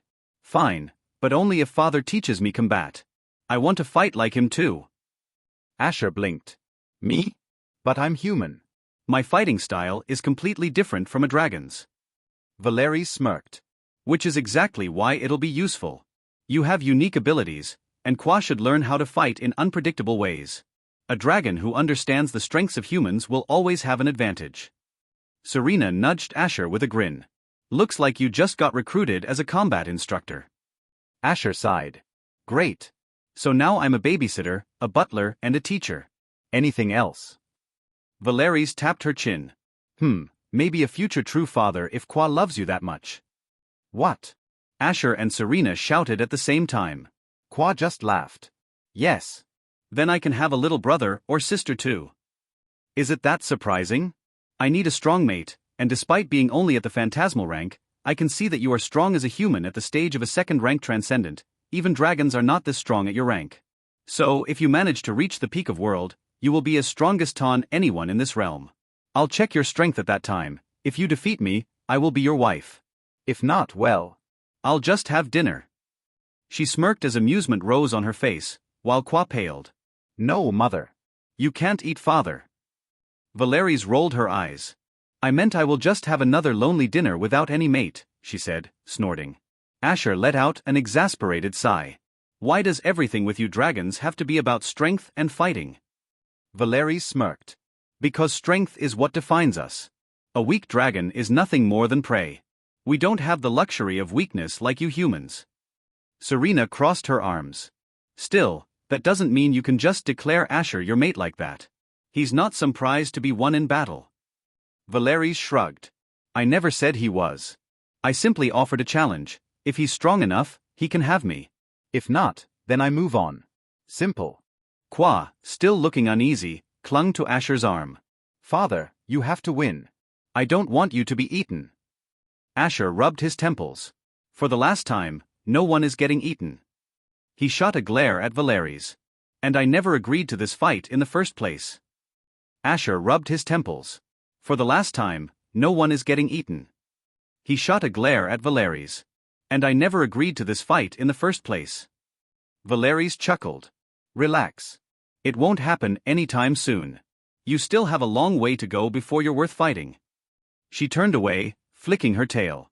For now, just focus on keeping up with my son. He'll be attending the Dragon Academy soon, and you'll be his butler and protector. Try not to disappoint me. Asher sighed again. I feel like I've been roped into something way over my head. Serena patted his shoulder. Welcome to my world. Qua grinned. It'll be fun, father. I promise. Asher just groaned. A few days later, the time had come for Qua to attend the Dragon Academy. Standing at the grand entrance of the academy, Asher felt a strange mix of awe and anxiety. The towering obsidian gates shimmered with ancient runes, and the entire academy seemed to hum with the presence of powerful dragons. Some were in their humanoid forms, while others lounged in their massive dragon bodies, watching the newcomers with piercing, glowing eyes. Qua stood beside him, dressed in a formal but stylish black and gold uniform that signified his royal lineage. Despite his usual playful nature, even he seemed slightly nervous. Are you ready, young master? Asher asked, smirking. Qua puffed out his chest. Of course, father. This is nothing for me. Serena sighed. Just don't go picking fights with everyone, okay? Valeries smirked, standing a few steps behind them. Oh, let him. It's the best way to establish dominance. If he gets beaten up, it just means he needs to get stronger. Asher pinched the bridge of his nose. That's not how normal schools work. This isn't a normal school, Valeries shot back. This is the Dragon Academy. Here, only the strong thrive. As they walked inside, they immediately drew attention. The moment other students saw Qua, hushed whispers spread like wildfire. Is that the Dragon Queen's son? I heard he was raised by humans. TCH, what a disgrace. A royal dragon being cared for by mere mortals. Qua clenched his fists but remained silent. Asher noticed and put a reassuring hand on his shoulder. Let them talk. You'll prove them wrong soon enough. Qua grinned. Yeah. I'll show them. Before they could proceed further, a large dragon in human form stepped forward, blocking their path. He was tall, with silver hair and piercing blue eyes, exuding an aura of arrogance. So, you're the so-called prince? The dragon sneered. I expected someone more impressive. Qua narrowed his eyes. And who are you supposed to be? The dragon smirked.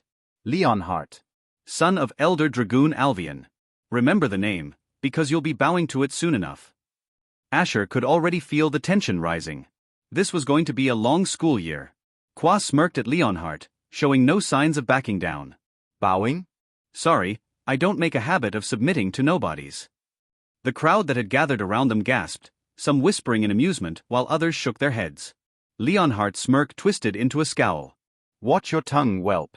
You may be the Dragon Queen's son, but you're still just a child raised by weaklings. Asher's fingers twitched at his side, but he held back.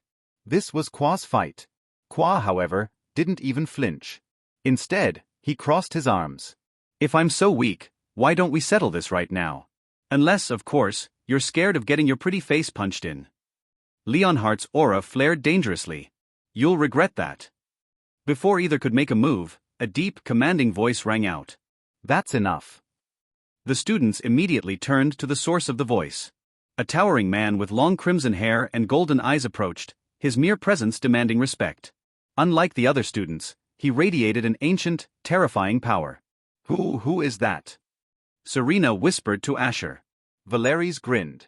That's Headmaster Azrith. A true ancient dragon. Even I wouldn't challenge him lightly.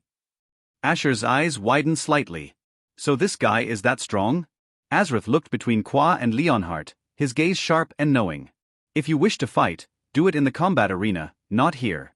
The academy encourages strength, but it does not tolerate reckless brawling in the halls.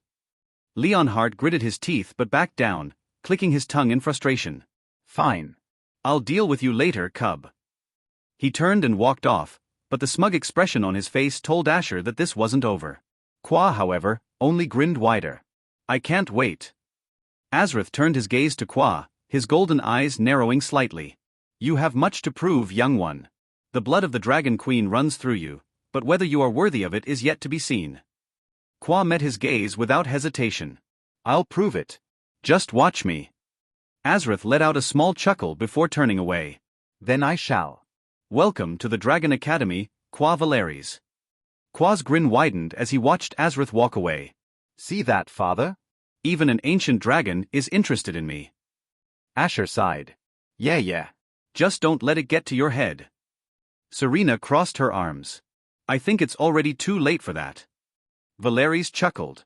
Let the boy have his fun. He'll need that confidence when he's getting beaten down in training. Qua scoffed. Who's getting beaten? I'll dominate everyone here. Before Asher could tell him to calm down, a loud bell rang across the academy grounds. A voice echoed through the halls. All first-year students, report to the Great Hall for orientation. Qua stretched his arms. Well, time to start my legend. Asher rolled his eyes. Just don't get expelled on the first day. The Great Hall, Dragon Academy. The Great Hall was massive. A ceiling enchanted to resemble the sky stretched high above them, its colors shifting with the time of day. At the far end of the room stood a raised platform where a group of powerful-looking dragons, both in human and partial dragon forms, sat watching the new students. The Great Hall was massive. A ceiling enchanted to resemble the sky stretched high above them, its colors shifting with the time of day. At the far end of the room stood a raised platform where a group of powerful-looking dragons, both in human and partial dragon forms, sat watching the new students. Azrith stood at the center of the platform. Welcome, fledgling dragons and aspiring warriors. You have entered the Dragon Academy, where the strong rise and the weak are devoured, sometimes literally. His golden eyes gleamed with amusement at the nervous chuckles from the human companions of the dragons. This is not a place for the timid, Azrith continued. Here, you will learn to fight, to command magic, and to survive in a world where only power is respected. You will train until your bones break and your spirit shatters, and if you are worthy, you will rise stronger than before. He gestured behind him to an enormous mural depicting dragons locked in battle. The history of dragons is one of war and conquest. And now all of you, dragons, humans, and everything in between, will prove if you have what it takes to carve your own place in our world. The students exchanged glances. Some were excited, others nervous. Azritha's gaze swept across them. Now, let's see what you're made of. Your first test begins now. The floor beneath them suddenly shifted, glowing runes activating beneath their feet. Before anyone could react, the entire hall was swallowed in a flash of light. When Asher's vision cleared, he found himself standing in the middle of a vast, open field. No, an arena. The other students were scattered around, looking just as confused. A voice echoed from the sky. Survive. The test will determine the rankings. You can all go out as no one will die here. Asher narrowed his eyes. Of course, it wouldn't be that easy. Qua cracked his knuckles, his excitement practically radiating off him. All right. Time to see who's weak and who's worthy. Serena groaned. Why do I feel like this is going to be a long year? Asher smiled. Because it definitely will be. Without warning, a group of students leaped into action, their forms shifting. Some transformed into their draconic forms, claws, wings, and scales bursting forth, while others unleashed magic, sending fiery projectiles and razor-sharp winds across the arena. Qua laughed, his eyes gleaming with excitement. Finally. Let's see what these so-called future warriors are made of. With a single leap, he launched himself forward, slamming his fist into an opponent's gut and sending them flying. Asher, what's the plan? Serena asked, stepping closer to him while dodging a stray fireball. Asher's crimson eyes glowed slightly as he activated Sanguine Supreme, his body feeling lighter, sharper. We watch first. Let the reckless ones tire themselves out. Serena smirked. Smart.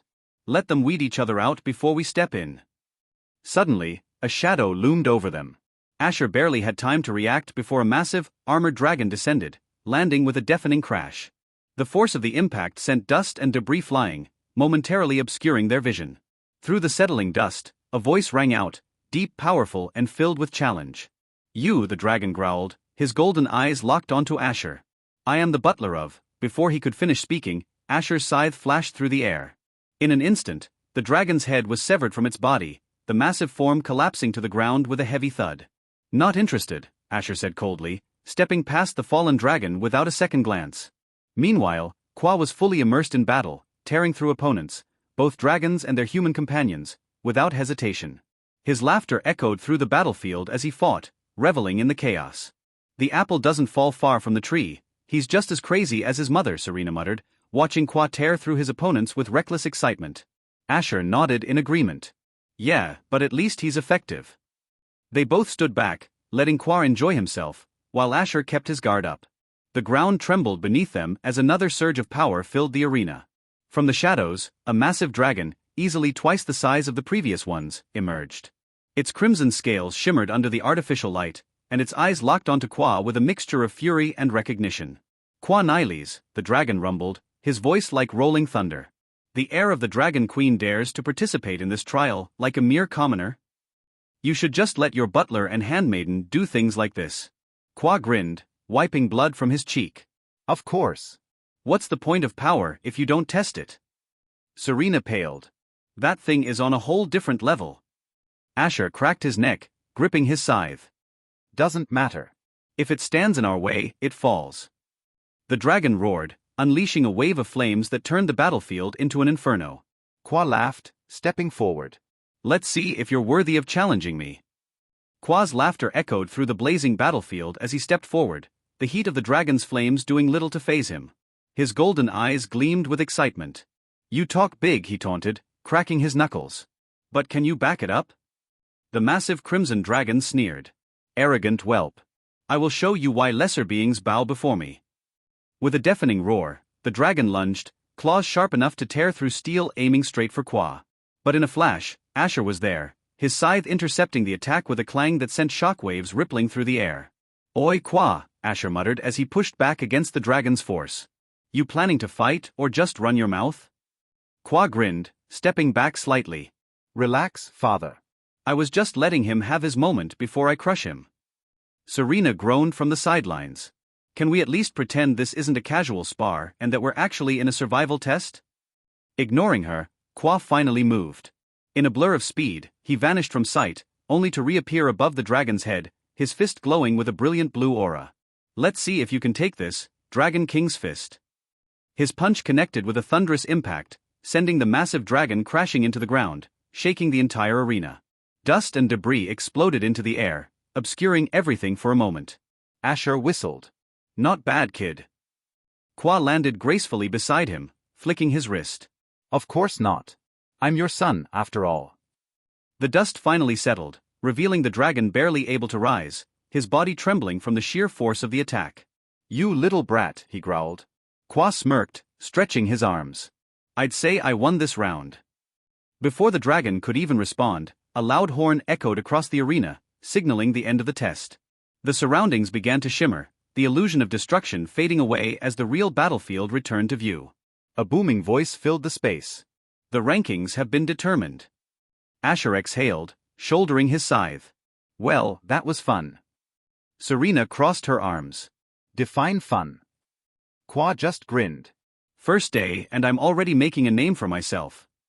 As the illusion of the battlefield faded, the students found themselves standing back in the pristine white marble halls of the Dragon Academy's central training ground. The massive stone pillars and towering banners of noble dragon houses fluttered gently in the wind. A figure descended from the sky, landing gracefully before them. A tall, regal-looking man with sharp, golden eyes and long silver hair stood with his hands behind his back. His aura alone was enough to silence even the most boisterous students. I am Headmaster Aldrian, the man announced, his voice carrying across the courtyard without effort. The survival test has ended. The rankings have been decided. You will be assigned to your respective classes accordingly. He raised his hand, and golden runes appeared in the air, swirling before forming into glowing names on a massive leaderboard. Qua's eyes scanned the list quickly, and when he spotted his name, he grinned widely. Rank 1, Qua Niles. Obviously, he smirked, tossing his hair back. Serena rolled her eyes. Of course, the reckless battle maniac gets first place. Rank 2, Silva Draconis. A sharp, feminine scoff came from the crowd. A young woman with long silver hair and piercing emerald eyes stepped forward, her arms crossed as she glared at Qua. So, you're the Dragon Queen's so-called heir, she said coolly. I suppose I'll have to see if you're truly worthy of the top spot. Qua chuckled. Oh? Planning to challenge me already? She smirked. Only if you survive long enough. The headmaster clapped his hands, silencing the murmurs. Your rankings will determine your privileges, but strength alone does not make a dragon great. Your real trials begin now. If you think today was difficult, then I suggest you prepare yourselves.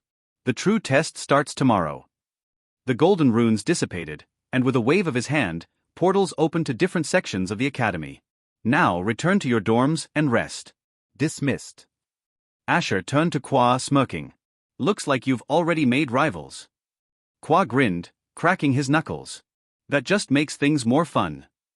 Serena groaned. I have a bad feeling about this year. As the year passed, life at the Dragon Academy became a whirlwind of training, battles, and unexpected challenges. Kwa, true to his nature, gained both admirers and rivals. His reckless strength and battle-hungry attitude made him infamous among the students, and soon, it was common to hear his name being whispered through the halls. As expected of the Dragon Queen's heir, one student muttered in awe. But did you hear? His butler is even scarier. Yeah, the human, Asher Magnus. Some say he doesn't even flinch when facing dragons twice his size. While Kwa dominated the battle rankings, Asher, despite his initial reluctance, found himself constantly being sought out by nobles and high-ranking dragon families, many of whom wanted him as their personal butler. Mr. Magnus, our family would pay handsomely if you considered serving our house, one noble dragoness said, her voice dripping with interest. How about training my son? Surely a warrior like you wouldn't want his skills to go to waste. Asher rubbed his temples in frustration. I already have a job. Even the academy staff took notice. Some professors marveled at his combat prowess, while others seemed skeptical of his presence. After all, a human excelling in a dragon academy was practically unheard of. Serena, on the other hand, simply enjoyed watching the chaos unfold. You're practically more famous than Kwa at this point, she teased. Not interested, Asher muttered for the 100th time that week. One day, as Asher returned to their dorm, he found Kwa sulking on the couch, arms crossed and tail flicking in irritation. Let me guess, Asher sighed, setting down his sword. Another marriage proposal? Kwa groaned. 4 today. One of them even brought a contract. Serena nearly choked on her drink. A contract? What did you do? I burned it, Kwa said flatly. Asher smirked. Good answer. But just as he was about to relax, a knock came at the door. When he opened it, a familiar face greeted him. It was Silva Draconis. Asher Magnus, she said, her emerald eyes gleaming with determination. I challenge you to a duel. The room went silent. Kwa grinned. Oh, this is gonna be good. Asher sighed. You dragons really don't know when to quit, do you? Silva smirked. Afraid. He cracked his knuckles. Fine. Let's get this over with. The training grounds of the Dragon Academy were packed with spectators. Word of the duel had spread like wildfire, and students, teachers, and even some noble dragons had gathered to witness the fight between the infamous human butler and Silva Draconis, the daughter of one of the Academy's top-ranking elders. Kwa, already in the front row, was practically vibrating with excitement. This is going to be awesome, he exclaimed. Serena crossed her arms. Or a complete disaster. Asher, on the other hand, looked bored as he stepped onto the battlefield. Silva stood opposite him, her emerald eyes glowing with battle lust. I've heard all about you, Asher Magnus, she said, flexing her fingers as mana pulsed around her. A human who dares to stand as an equal among dragons. Not interested in whatever speech you're about to give, Asher replied dryly, rolling his shoulders. Let's just fight. A loud gong rang through the arena, signaling the start of the duel. Silva moved first, her body vanishing in a blur of speed. She reappeared above Asher, her claws igniting with dragon fire as she slashed downward. But Asher was faster. He sidestepped effortlessly, his scythe flashing in the air. The crowd gasped as Silva barely managed to dodge, the edge of his weapon grazing her cheek. You're fast, she admitted, landing gracefully. But let's see how you handle this. The ground beneath Asher exploded as Silva channeled her mana, summoning giant stone pillars that shot toward him like spears. Asher didn't move. Instead, he swung his scythe in a single precise motion, shattering the incoming pillars as if they were made of glass. Dust filled the air, and before Silva could react, he was already in front of her. Slash. Her body froze as Asher's scythe stopped inches from her neck. The entire arena fell into silence. You lose, he said simply. Silva stared at him, her pride and frustration battling for dominance. Then, to everyone's shock, she did something unexpected. She smiled. You're strong, she admitted, stepping back and lowering her stance. Stronger than I expected. I like that. Kwa leaned forward. Wait, is she? Serena groaned. Oh no. Before Asher could say anything, Silva grabbed him by his collar and pulled him into a sudden deep kiss. Asher, who had instinctively raised his scythe to strike, froze mid-motion, his brain short-circuiting as she kissed him, boldly and without hesitation. When she finally pulled away, she grinned mischievously. From now on, you are my mate. Please give me a strong child, a powerful one. Asher blinked. What? Before he could even react, a wave of murmurs spread through the crowd. Then, a presence even stronger than Silva's entered the arena. An older dragon woman stepped forward, her long silver hair cascading over her shoulders. She radiated power and authority, and the moment she laid eyes on Asher, she smirked. Oh my, to think my daughter would choose someone this strong, she mused, her sharp golden eyes gleaming with intrigue. I truly wonder how powerful my grandchild will be. I refuse, Asher said firmly. Amara, Silva's mother, only smirked. Do you want to be my mate instead? Wait, what the hell are you even saying? I am no one's mate. What is wrong with you dragons? But both mother and daughter merely clapped their hands, and in an instant, two perfect orbs of magic appeared in the air, glowing with an eerie light. We were just formally announcing our chosen mate, they said in unison. Asher's eye twitched. What ridiculous tradition is this? Mother and daughter trying to claim the same person. Amara chuckled. As I said, I am not the one being chosen as a mate, but Silva is allowed to have a child with a strong partner. I already told you, I am not anyone's mate, and I am definitely not agreeing to have a child. Asher snapped. Silva tilted her head, her expression oddly calm. All right then. I will wait until you are ready to give me one. Asher groaned. I am never going to be ready. Amara shrugged. If you cannot mate with my daughter, I suppose I'll just arrange for her to have a child through other means. Silva frowned. Mother, I want my mate to be Asher, not some random dragon. Then convince him, Amara said smoothly, a glint of amusement in her eyes. Asher, meanwhile, rubbed his temples, glancing between the two dragon women. There is something seriously wrong with the dragon race. He muttered under his breath. Silva stepped closer to Asher, her golden eyes gleaming with determination. I won't force you, she said. But I am patient. I'll wait as long as it takes for you to realize that I'm the best mate you could ever have. Asher sighed, pinching the bridge of his nose. This is insane. Serena, who had been watching with her arms crossed, smirked. Well, looks like you've got another dragon problem, Asher. First, Qua's mother, and now this one. Amara chuckled. You say problem, but this is an honor. Dragons do not choose their mates lightly. It means he has exceptional qualities. I don't want to be anyone's mate. Asher snapped. Silva only smiled. Like I said, I'll wait. Qua, who had been watching from a distance, grinned mischievously. Father, you're really popular with dragon ladies, huh? Asher shot him a glare. Not. Another. Word. Qua just laughed, while Serena shook her head in amusement. Amara clapped her hands again, causing the orbs of magic to disappear. Very well. The decision is not immediate. But remember, Asher Magnus, you are now marked by my daughter's choice. One day, you will answer it. With that, she turned and walked away, her presence as overwhelming as ever. Silva leaned in one last time and whispered, See you soon, mate. Asher groaned. Why me? Serena patted his shoulder with a smirk. Because fate likes to mess with you, obviously. Amara reached the quarters as Silva asked, Did you mean it when you said you wanted Asher as your partner? Amara nodded. Yeah. You know how I felt when I was with your father. I loved him, and I had you. But after that, he turned out to be weak, so I killed him. Silva remained quiet as Amara continued. The power you inherited comes from me, not your useless father. But I do regret not having a good mate for the rest of my life. I miss the mating. She covered her face dramatically. Silva sighed. Then isn't it great that I chose Asher as my mate? You can have another chance through me. Of course. Amara smirked. Once you have him, we must make sure to keep him close. Strong mates like that don't come often. Meanwhile, Asher sat in his quarters, rubbing his temples.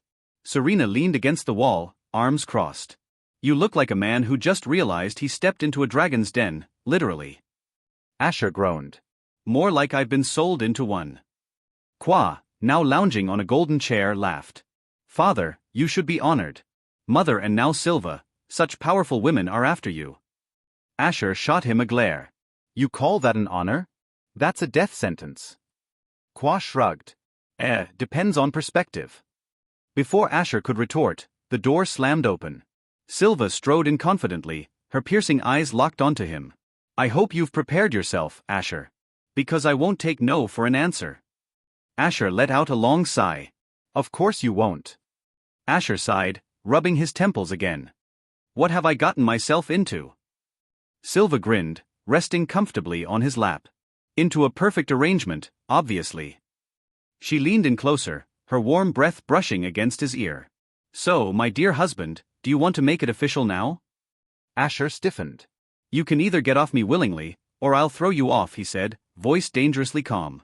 Silva pouted but didn't move. You humans are so shy. Mother told me this might happen, but I thought you'd be different. Qua, watching from the side, was barely holding in his laughter. Father, just give up. You're surrounded. Serena rolled her eyes. This is actually painful to watch. Asher sighed, running a hand through his hair. Fine. Just, don't smother me. Silva beamed, finally hopping off his lap, though she stayed annoyingly close. Oh, don't worry, hubby. I'll give you some space. Just not too much. Asher groaned. This year really is going to be long. Few months passed as Silva continued to cling to Asher. Despite his resistance, she remained annoyingly persistent. Meanwhile, many dragons challenged Asher, hoping to gain Silva's attention, only to be mercilessly beaten down. His overwhelming strength soon led to every dragon in the academy fearing him, which caught the attention of the higher-ups. One day, a dragon stepped forward, his scales a dark shade of crimson. His eyes burned with rage as he clenched his fist. He was the father of a dragon Asher had beaten to a pulp. Are we supposed to let a human run amok in our academy? He demanded, his voice booming through the hall. Murmurs spread among the gathered dragons. Before anyone could respond, a small figure stepped forward. The dean of the academy, a little girl, appearing no older than 8 or 9, raised her hand. Despite her childlike appearance, the dragons fell silent, their eyes filled with respect and a hint of fear. She turned her gaze toward Asher and then to the enraged dragon. You seek justice? She asked, her voice calm yet commanding. The father dragon growled. Yes. This human disrespects our kind, humiliates us. He must be punished. The dean remained silent for a moment, then sighed. Then let justice be served. Tension thickened in the air as the dragons braced themselves. Silva smirked, whispering into Asher's ear, they have no idea what they're in for. The dean slowly lifted her gaze. By the dragon's laws, might determines right. If you seek retribution, then defeat him in combat. Also, since the power gap is very big, either you send a representative of his rank, or Asher, you send someone of elder rank, the dean declared, her tone final. What will it be? Asher smirked. I can ask the Dragon Queen to. Before he could finish, the enraged dragon who had been demanding justice suddenly stepped back, lowering his head. His once fiery rage had completely vanished. I accept defeat, he muttered. The entire arena fell into stunned silence. The dean nodded. That settles it then. She turned to leave, signaling the end of the matter. Asher, however, just stood there, blinking in confusion. The murmurs in the crowd grew louder as dragons and students alike exchanged bewildered glances. A dragon had just backed down, without a fight. That was unheard of. Qua, standing beside Asher, burst into laughter. Father, did you see that? You didn't even have to lift a finger. Silva smirked, crossing her arms. As expected of my husband. Just his presence alone is enough to make them surrender. Asher groaned, rubbing his temples. I'm not your husband. Not yet, Silva corrected with a mischievous glint in her eyes. Serena looked at them absent-mindedly, thinking, if you bring the final boss, the Dragon Queen, into the equation, of course, the poor guy will back off. She sighed heavily as she observed Asher's confused expression and Qua and Silva's proud faces. Don't tell me. Their loose screws are rubbing off on him, she thought gravely. Asher let out a deep sigh, rubbing his temples. You two are impossible. Silva grinned, tightening her grip on his arm. Oh, you'll get used to it, hubby. Qua chuckled, slapping Asher's back. Better accept your fate now, old man. Asher shot him a glare. Old man? I'm barely older than you. Details. Qua shrugged nonchalantly before turning to Serena. What do you think, Serena? Should we start planning the wedding? Serena nearly choked on air. Wedding. Are you guys serious? She gestured at Asher, who looked like he was considering jumping off a cliff. This guy barely acknowledges relationships, and you're already planning a lifelong commitment? Silva smirked. Of course. After all, a strong dragon needs a strong mate. Asher groaned. Why does everything in dragon society revolve around fighting and mating? Silva and Qua exchanged glances before saying in unison, because that's what makes us dragons. Serena face-bombed. Yep, he is losing intelligence living with them. And so, their academy life continued in full mayhem. Contrary to what Asher had initially thought, there were no deaths in the academy, not even bullying. It seemed that, unlike in his own academy back on Earth, there were no dragon cliques preying on weaker ones, no mistreatment of servants. At most, conflicts were settled through duels where both parties would beat each other senseless before reaching an understanding. Over the years, Asher came to define dragons with 3 words: prideful, lazy, and horny. Yes, horny, because whenever a female dragon challenged a male and lost, it often resulted in her getting pregnant. She would then lay an egg, and before anyone knew it, another dragon would be incubating in the academy's infirmary. That was even how many dragons in the city were born, through impulsive heat-of-the-moment encounters among dragon students. Even Qua might have ended up as an accidental father if not for the fact that his genes were too powerful. Most weaker dragonesses couldn't handle carrying his child, sparing him from sudden parenthood, for now. And then, finally, after a year, the academy was over. Qua, like any dragon, had reached the absolute peak of transcended tier, turning into a true transcendent. Meanwhile, Asher had only just reached Transcendent 4 stage. The power gap is sickening, Asher muttered in frustration. It had taken him years, ever since he was 6, to reach this stage, grinding through constant battles and rigorous cultivation. And yet, Qua had surpassed him effortlessly in just 3 years, mostly by goofing off and fighting random opponents. But at least the academy is over, Asher mumbled, rubbing his temples. Qua, now in his majestic true dragon form, landed before him, his golden black scales gleaming under the sun. He extended his massive tail, presenting Asher with his graduation mark, a glowing insignia imprinted at the tip of his tail. This is proof of my completion, Qua declared proudly. And then, he roared. The earth trembled. The skies split. The sheer force of his cry sent shockwaves through the academy grounds. It was a primordial dragon's roar, the declaration of a king, a signal of dominance that reverberated through the very fabric of the world. Asher instinctively braced himself. And then it happened. Dragons, hundreds, both male and female, raised their heads. From the highest peaks to the deepest caverns, from the lands beyond the academy to the skies above, they answered his call. Another roar rang out, then another, as one by one, dragons took to the skies. A new alpha had been born. But they were not going to hand him this position without a battle. As soon as Qua's mighty roar faded, dozens of dragons, each a ruler of their own domain, descended from the skies. Their eyes burned with challenge, their scales shimmering with the power of ages. They had acknowledged his call. But acknowledgement was not submission. Looks like they're not going to just hand you the throne, Asher muttered, crossing his arms. Qua smirked, flexing his claws. I wouldn't have it any other way. The sky darkened as storm clouds gathered, swirling in response to the immense energy radiating from the battlefield. And then, the first dragon lunged. A behemoth with obsidian scales and crimson eyes, one of the strongest contenders. His fangs glowed with energy as he aimed for Qua's throat. But in a blur of motion, crack, Qua twisted midair, his tail slamming into the attacker's jaw, sending him spiraling into the ground below. Before the dust could settle, another challenger charged, then another and another. What followed was chaos. A battle of kings. Roars shook the heavens. Claws clashed like thunder. Fire, lightning, and raw draconic energy exploded across the sky as Qua fought them all at once. Asher whistled, watching the carnage unfold. Well, this is going to be fun to explain later. This is a normal rule among dragonkind, the moment Qua, despite being goofy for most of the time learning and fighting for the past 3 years. The battle for dominance was not just a test of strength, it was a war of legends. As soon as the challenge was issued, the sky trembled under the weight of hundreds of dragons, each eager to claim the throne. Their roars echoed across the heavens like a symphony of destruction. But standing above them all was Qua, his black and gold scales shimmering with an eerie glow. The aura of an ancient nether dragon radiated from his body, suffocating the weaker dragons in its overwhelming presence. A dozen dragons charged first, their bodies wreathed in flames, ice, and crackling lightning. Know your place.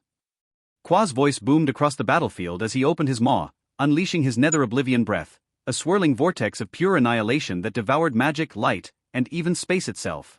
The lead challenger, a mighty crimson dragon, tried to counter with infernal sunfire, a legendary flame said to burn forever. But the moment his flames met Qua's breath, they were erased from existence.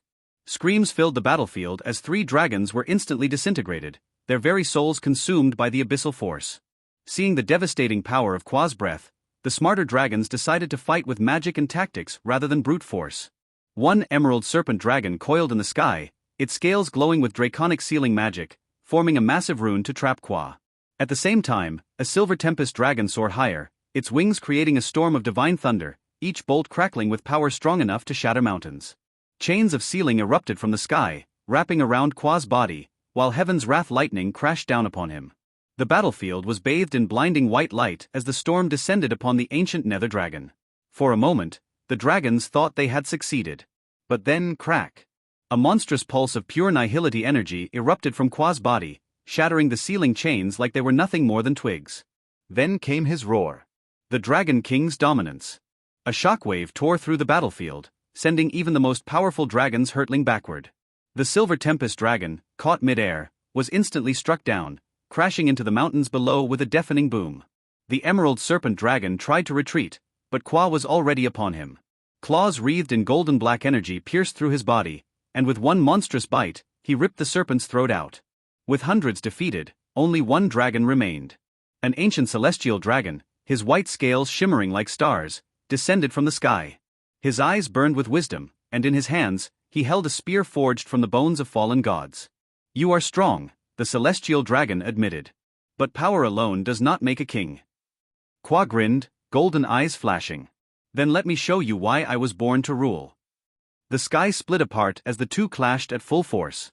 The celestial dragon unleashed his strongest technique, divine spear of heaven's judgment, a piercing attack that could kill even gods. The very air around the spear burned away as it shot forward, aiming straight for Qua's heart. But Qua did not dodge. Instead, he raised his claws and caught the spear mid-flight. The weapon that had slain countless foes, stopped by a single hand. The celestial dragon's eyes widened in disbelief. Impossible.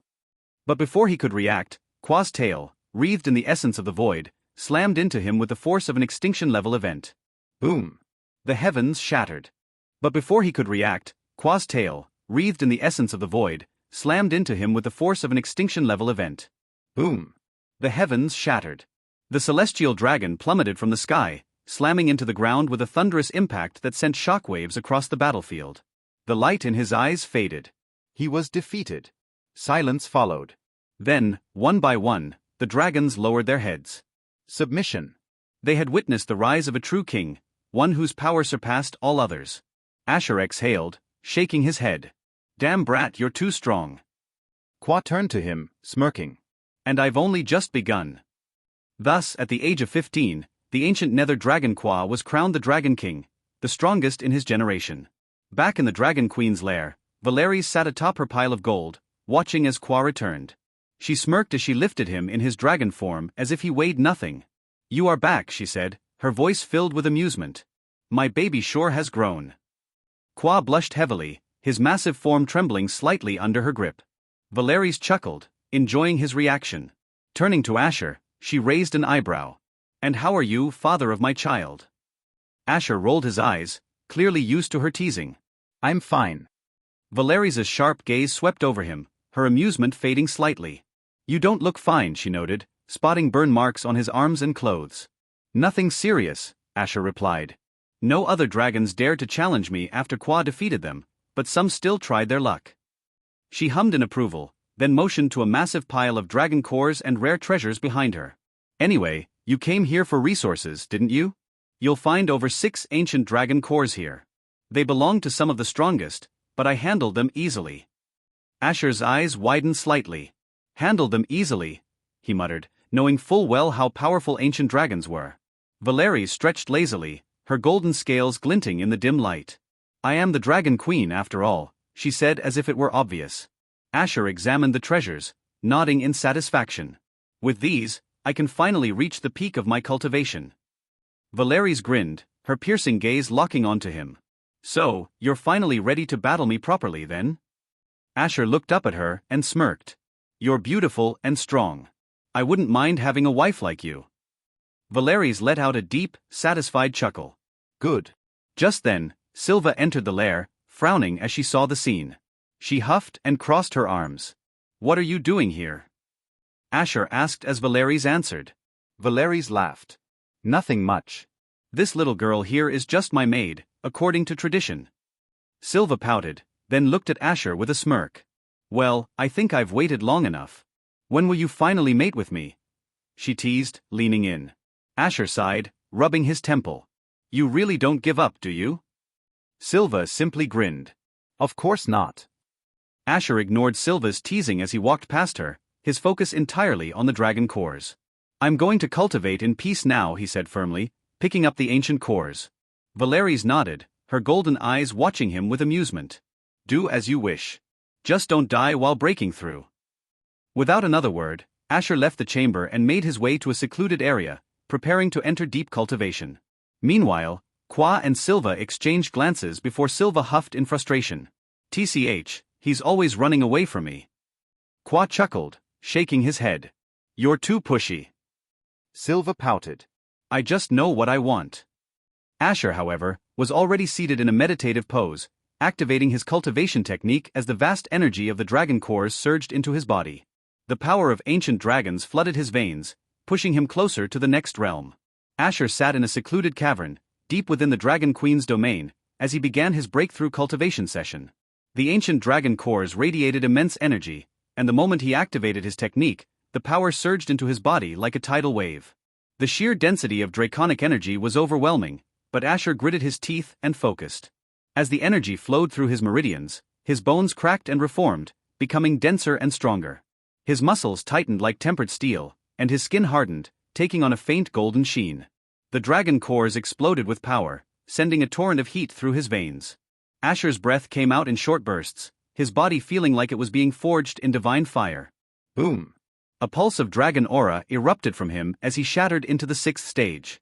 The entire cavern rumbled, and cracks spread across the stone walls. But he wasn't done. Now the real challenge began. The black and gold energy surrounding Asher thickened, turning into a swirling storm of destruction. His very existence began to waver as if he was being reborn. His veins glowed crimson and gold, the draconic bloodline inside him awakening further. A phantom dragon coiled around his form, roaring into the void as Asher's power surged once more. The heat was unbearable. His mind teetered on the edge of collapse, but he pushed forward. His will burned brighter than the suffering, forging his soul anew. Suddenly, a black flame ignited within his core. What is this? He muttered. It wasn't normal fire. It was nihility flame, the power of nothingness, capable of erasing anything in existence. A terrifying new force now slumbered within him. With a deep breath, he stabilized the energy and broke into the eighth stage. The energy inside him had now become almost uncontrollable. The power of an ancient nether dragon, Qua's own bloodline, seemed to be resonating with him, as if accepting him as an equal. His body expanded slightly before compressing, his physique now perfectly refined, as if carved from divine stone. His hair grew slightly longer, its strands glowing faintly with golden and black streaks. His eyes became sharper, glowing with an abyssal depth. And then, the final surge of power arrived. The dragon cores shattered completely, releasing an explosion of energy that caused the entire cavern to collapse. Boom! A shockwave spread across the Dragon Queen's domain, alerting every powerful being in the region. Asher floated in midair, surrounded by swirling gold and black flames, his entire being undergoing the final transformation. His aura became boundless, his presence immeasurable. He could feel the laws of existence bending around him. His body had now stepped into the realm of true legends. At long last, he had become a true transcendent. After reaching and stabilizing his newfound power, Asher emerged from the collapsed cavern, his aura radiating dominance. Valeries was waiting for him, sitting elegantly in a nightgown, her golden eyes gleaming with amusement.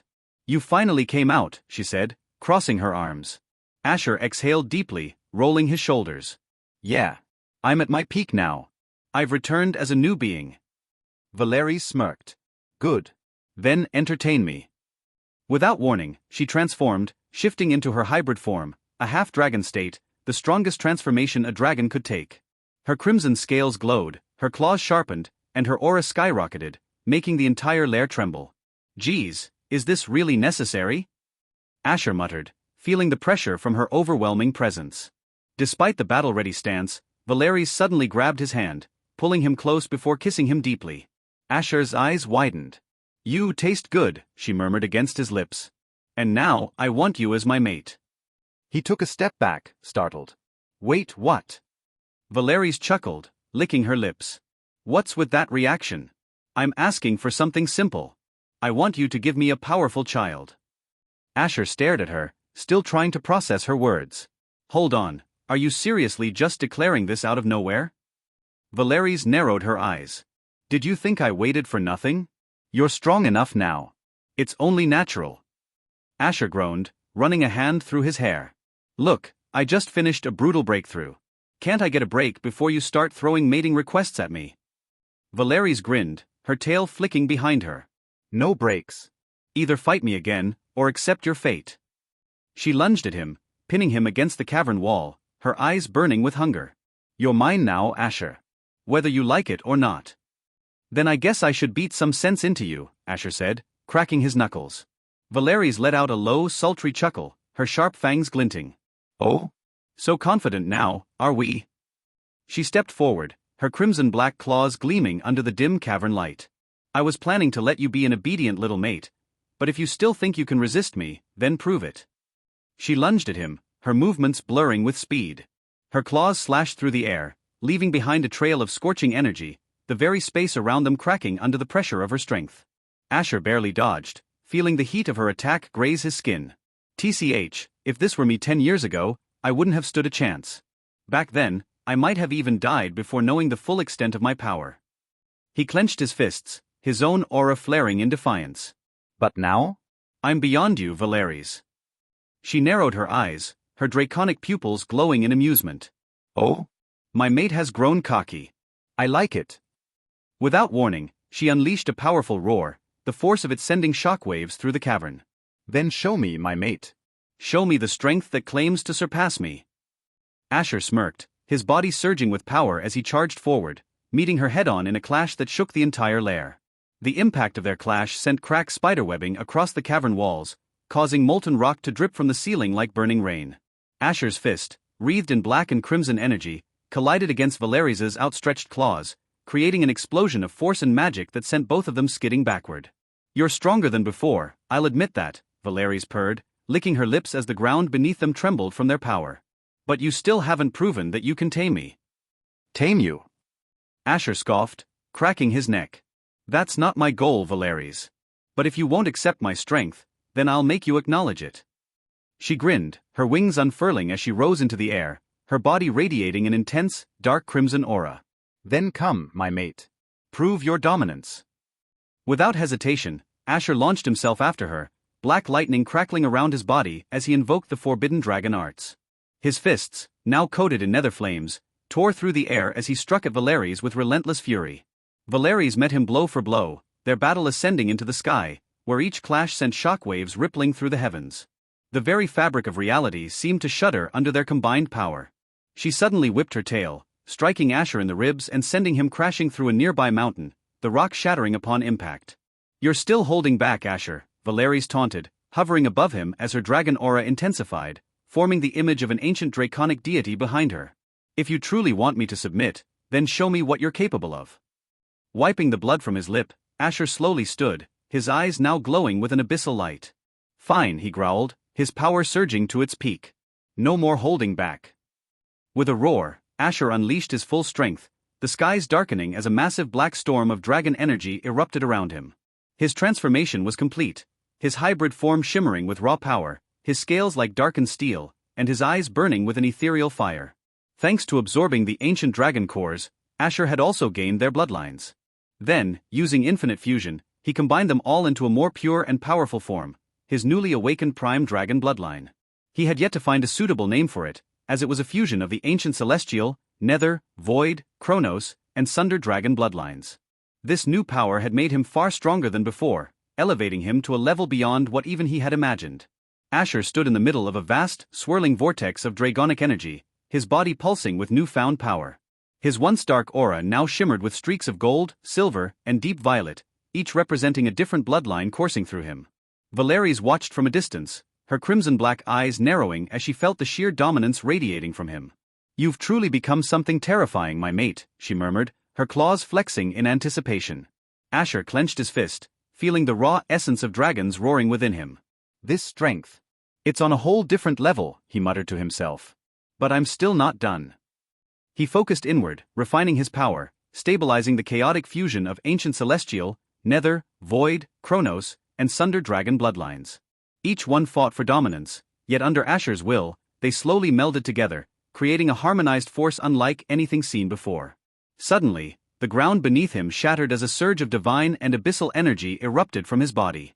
His scales darkened to an obsidian black laced with golden cracks, his wings stretched wider, and his aura took on an ethereal glow, shifting between celestial brilliance and nether darkness.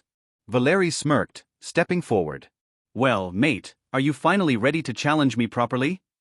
Asher exhaled slowly, his golden eyes glowing like two burning stars. "I think it's time I show you just how strong I've become." The final battle between the Dragon Queen and the Prime Dragon was about to begin. The air around them crackled with raw energy, the clash between their auras distorting space itself. The ground beneath them trembled, as if recognizing the magnitude of the battle about to unfold. Valeries flexed her crimson-black claws, her eyes gleaming with excitement. "Then prove it, my mate. Show me that you're worthy of standing beside me." With a mighty flap of her wings, she vanished from sight, reappearing in an instant with her claws aimed straight for Asher's chest. The sheer speed of her movement caused the sky to split apart, leaving behind streaks of crimson energy. But Asher was ready. With a single step, he sidestepped her attack, his body moving faster than light itself. He countered with a pulse of nether energy, forcing Valeries back as black and violet flames erupted from his form. She smirked. "Not bad." Spreading her wings, she roared, activating one of her signature abilities, Crimson Annihilation. A massive sphere of blood-red energy formed in her palms, crackling with destructive power. She launched it forward, the attack expanding and distorting the very fabric of reality. Asher didn't flinch. He raised his hand, and for the first time, he activated Temporal Collapse, an ability born from his Chronos dragon bloodline. The space around the sphere twisted, slowing it down midair as if time itself had frozen. Then, with a flick of his wrist, he reversed the flow of energy, sending the attack back at Valeries at twice the speed. Her eyes widened, but she quickly retaliated, unleashing Abyssal Devour, a void-like black flame that swallowed the attack whole. "Impressive," Valeries admitted, licking her lips. "But I'm just getting started." She spread her wings wide, unleashing Dragon Emperor's Dominion, an ability exclusive to the strongest dragon rulers. The skies darkened, and an oppressive force pressed down on Asher, trying to force him to submit. But he merely grinned. He had been waiting for this moment. Activating Prime Dragon's sovereignty, his own aura expanded, clashing against hers with such intensity that the entire battlefield shattered into floating fragments of space and energy. For the first time in centuries, Valeries felt a challenge. And she loved it. Valeries' blood-red aura crackled as she hovered in the air, her crimson-black scales shimmering with raw power. "You've grown strong, Asher," she admitted, a wicked smirk forming. "But strength alone won't be enough to defeat me." She raised her claw, and the very fabric of reality trembled. From the depths of the void, a colossal black sigil manifested behind her, its runes pulsating with an ancient power. Abyssal Eclipse. The sky turned pitch black, as if the sun itself had been swallowed. An all-consuming sphere of darkness formed above her, writhing like a living entity, its hunger for destruction limitless. Asher felt the overwhelming pull of the abyssal force, but he stood firm. His golden-black aura ignited, tendrils of Chronos, celestial, and nether dragon energy intertwining as they flared around him.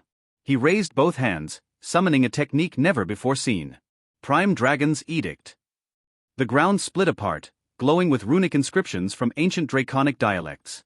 A towering golden sigil materialized behind him, radiating absolute supremacy. The moment the two cosmic forces collided, the entire battlefield was torn asunder. Shockwaves rippled through space, and the air itself screamed from the sheer force of their clash. Valeries let out a feral roar, pushing forward as her abyssal energy consumed the light around them. But Asher matched her intensity, his Chronos energy distorting time itself as he accelerated beyond comprehension. In an instant, he appeared behind her. Celestial Sundering Slash. A radiant blade of pure destruction formed around his claw, tearing through dimensional barriers as it descended upon Valeries. But she was ready. Oblivion Dragon's Requiem. Her body exploded with void energy, causing a massive black rift to rip through the battlefield, consuming everything in its wake. The very stars above trembled. Asher skidded back, barely dodging the spatial rupture. He wiped blood from his lip, then smirked. Not bad.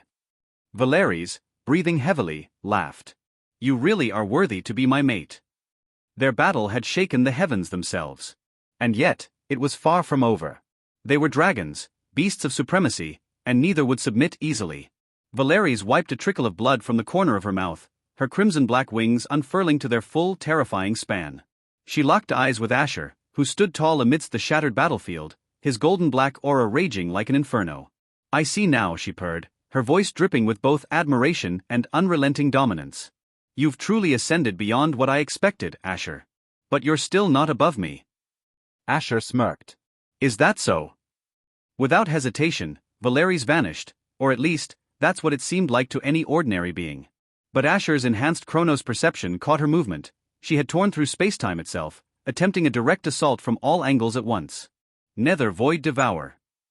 Her shadowy afterimages surged forward, claws coated in abyssal annihilation energy, each strike aiming to erase Asher from existence itself. But Asher was already steps ahead. Temporal Dragon's Dominion.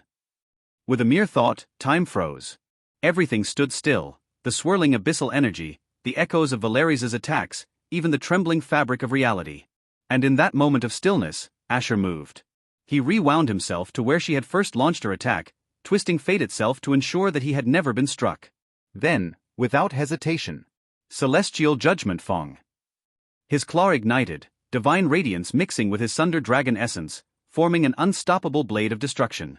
He thrust forward, aiming directly for Valeries' core. But Valeries, being the Dragon Queen, was not so easily outmaneuvered. The instant Asher struck.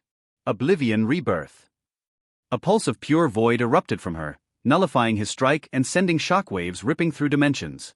Asher was sent skidding back, the very space around them fracturing like glass. Breathing heavily, Valeries grinned. You really are something else. But I am the Dragon Queen. Did you really think you could beat me so easily? Asher chuckled, rolling his shoulders. No, but it was worth a try. Valeries eyed him hungrily. Then prove yourself further. With that, she launched herself forward, and Asher did the same. Their battle was far from over. The sky trembled as the two dragons clashed once more, their overwhelming power shaking the very fabric of reality. The battlefield, once a grand temple of the Dragon Queen's lair, was now reduced to a crumbling wasteland. The air burned with the aftershocks of their attacks, and space itself warped under the pressure of their sheer might. Valeries' crimson-black scale shimmered, pulsating with pure void energy, while Asher's golden-black form radiated an unmatched celestial power, infused with the ancient dragon bloodlines he had absorbed. The fight was no longer just about dominance, it was a war of supremacy between two titanic forces. Nether Abyss Annihilation. Valeries roared, her wings expanding as a tsunami of darkness surged forth, the void itself devouring all light in its wake. The attack wasn't just a destructive force, it was an erasure of existence, capable of dissolving anything caught within. Asher held his ground, eyes flashing with Chronos and celestial brilliance. Celestial Sunder Dawn Breaker. With a single claw swipe, he tore through the void, his golden energy splitting the abyssal tide in half.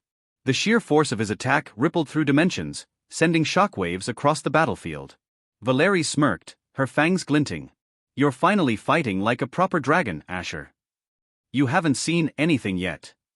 Without warning, Asher vanished, reappearing above her with instantaneous movement, his claws charged with the combined might of celestial, nether void, and sunder essence.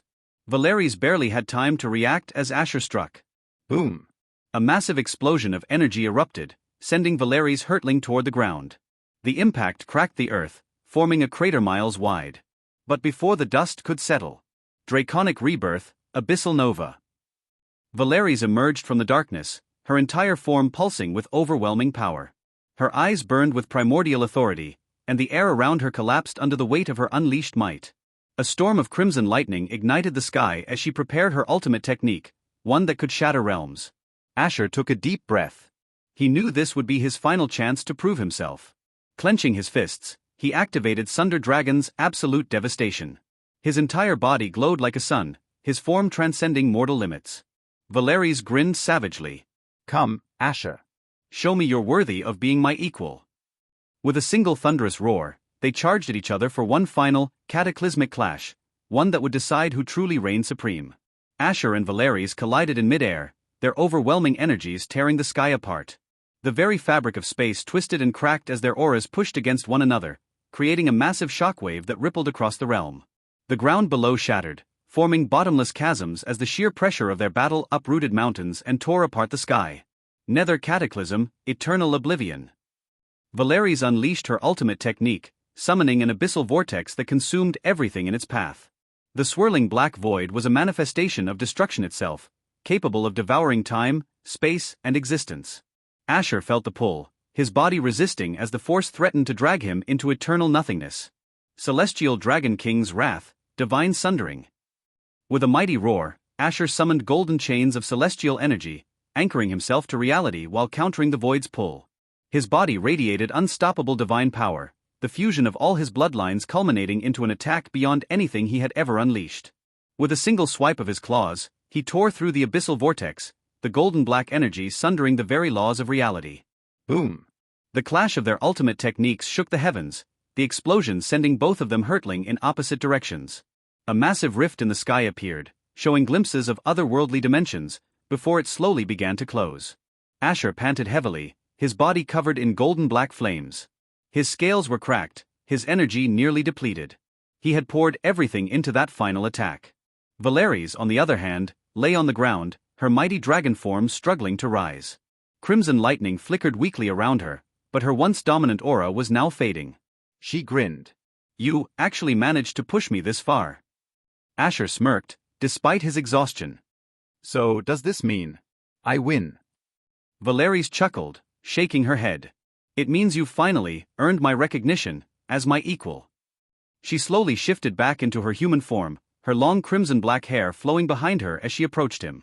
Despite her injuries, her golden eyes gleamed with pride and satisfaction. Asher collapsed onto one knee, the toll of the battle finally catching up to him. But before he could process what had happened, Valeries suddenly wrapped her arms around him, pressing her forehead against his. You're strong, Asher, strong enough to be worthy of standing beside me, and strong enough to be my mate. Asher's eyes widened. Wait, does that mean? Before he could finish, Valeries tilted his chin up and sealed his lips with a deep, possessive kiss. Then with his injury-filled body, Asher was forced to fight the queen in bed for the next 3 months. You are a real monster, Asher said as he lay on the bed, the dragon queen snuggling against him.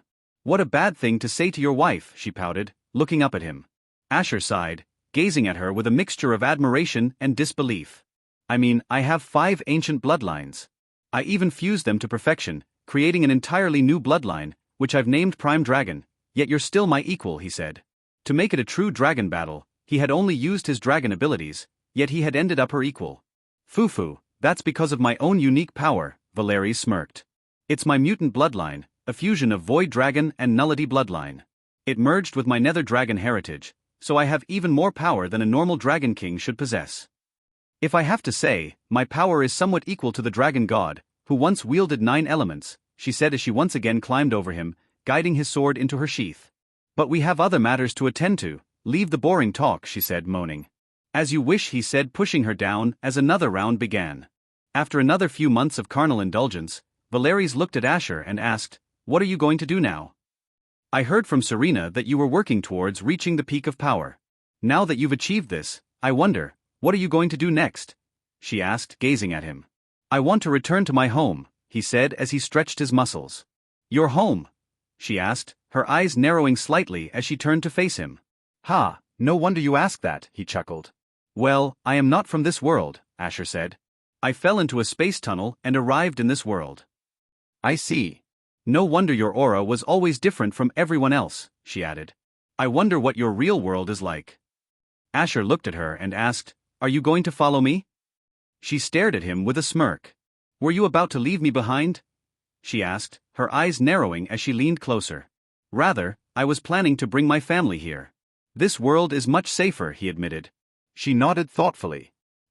If your world's peak is only the equivalent of the peak of the second realm limit, then this world is indeed far superior with its third realm peak limit. Asher smirked. Exactly.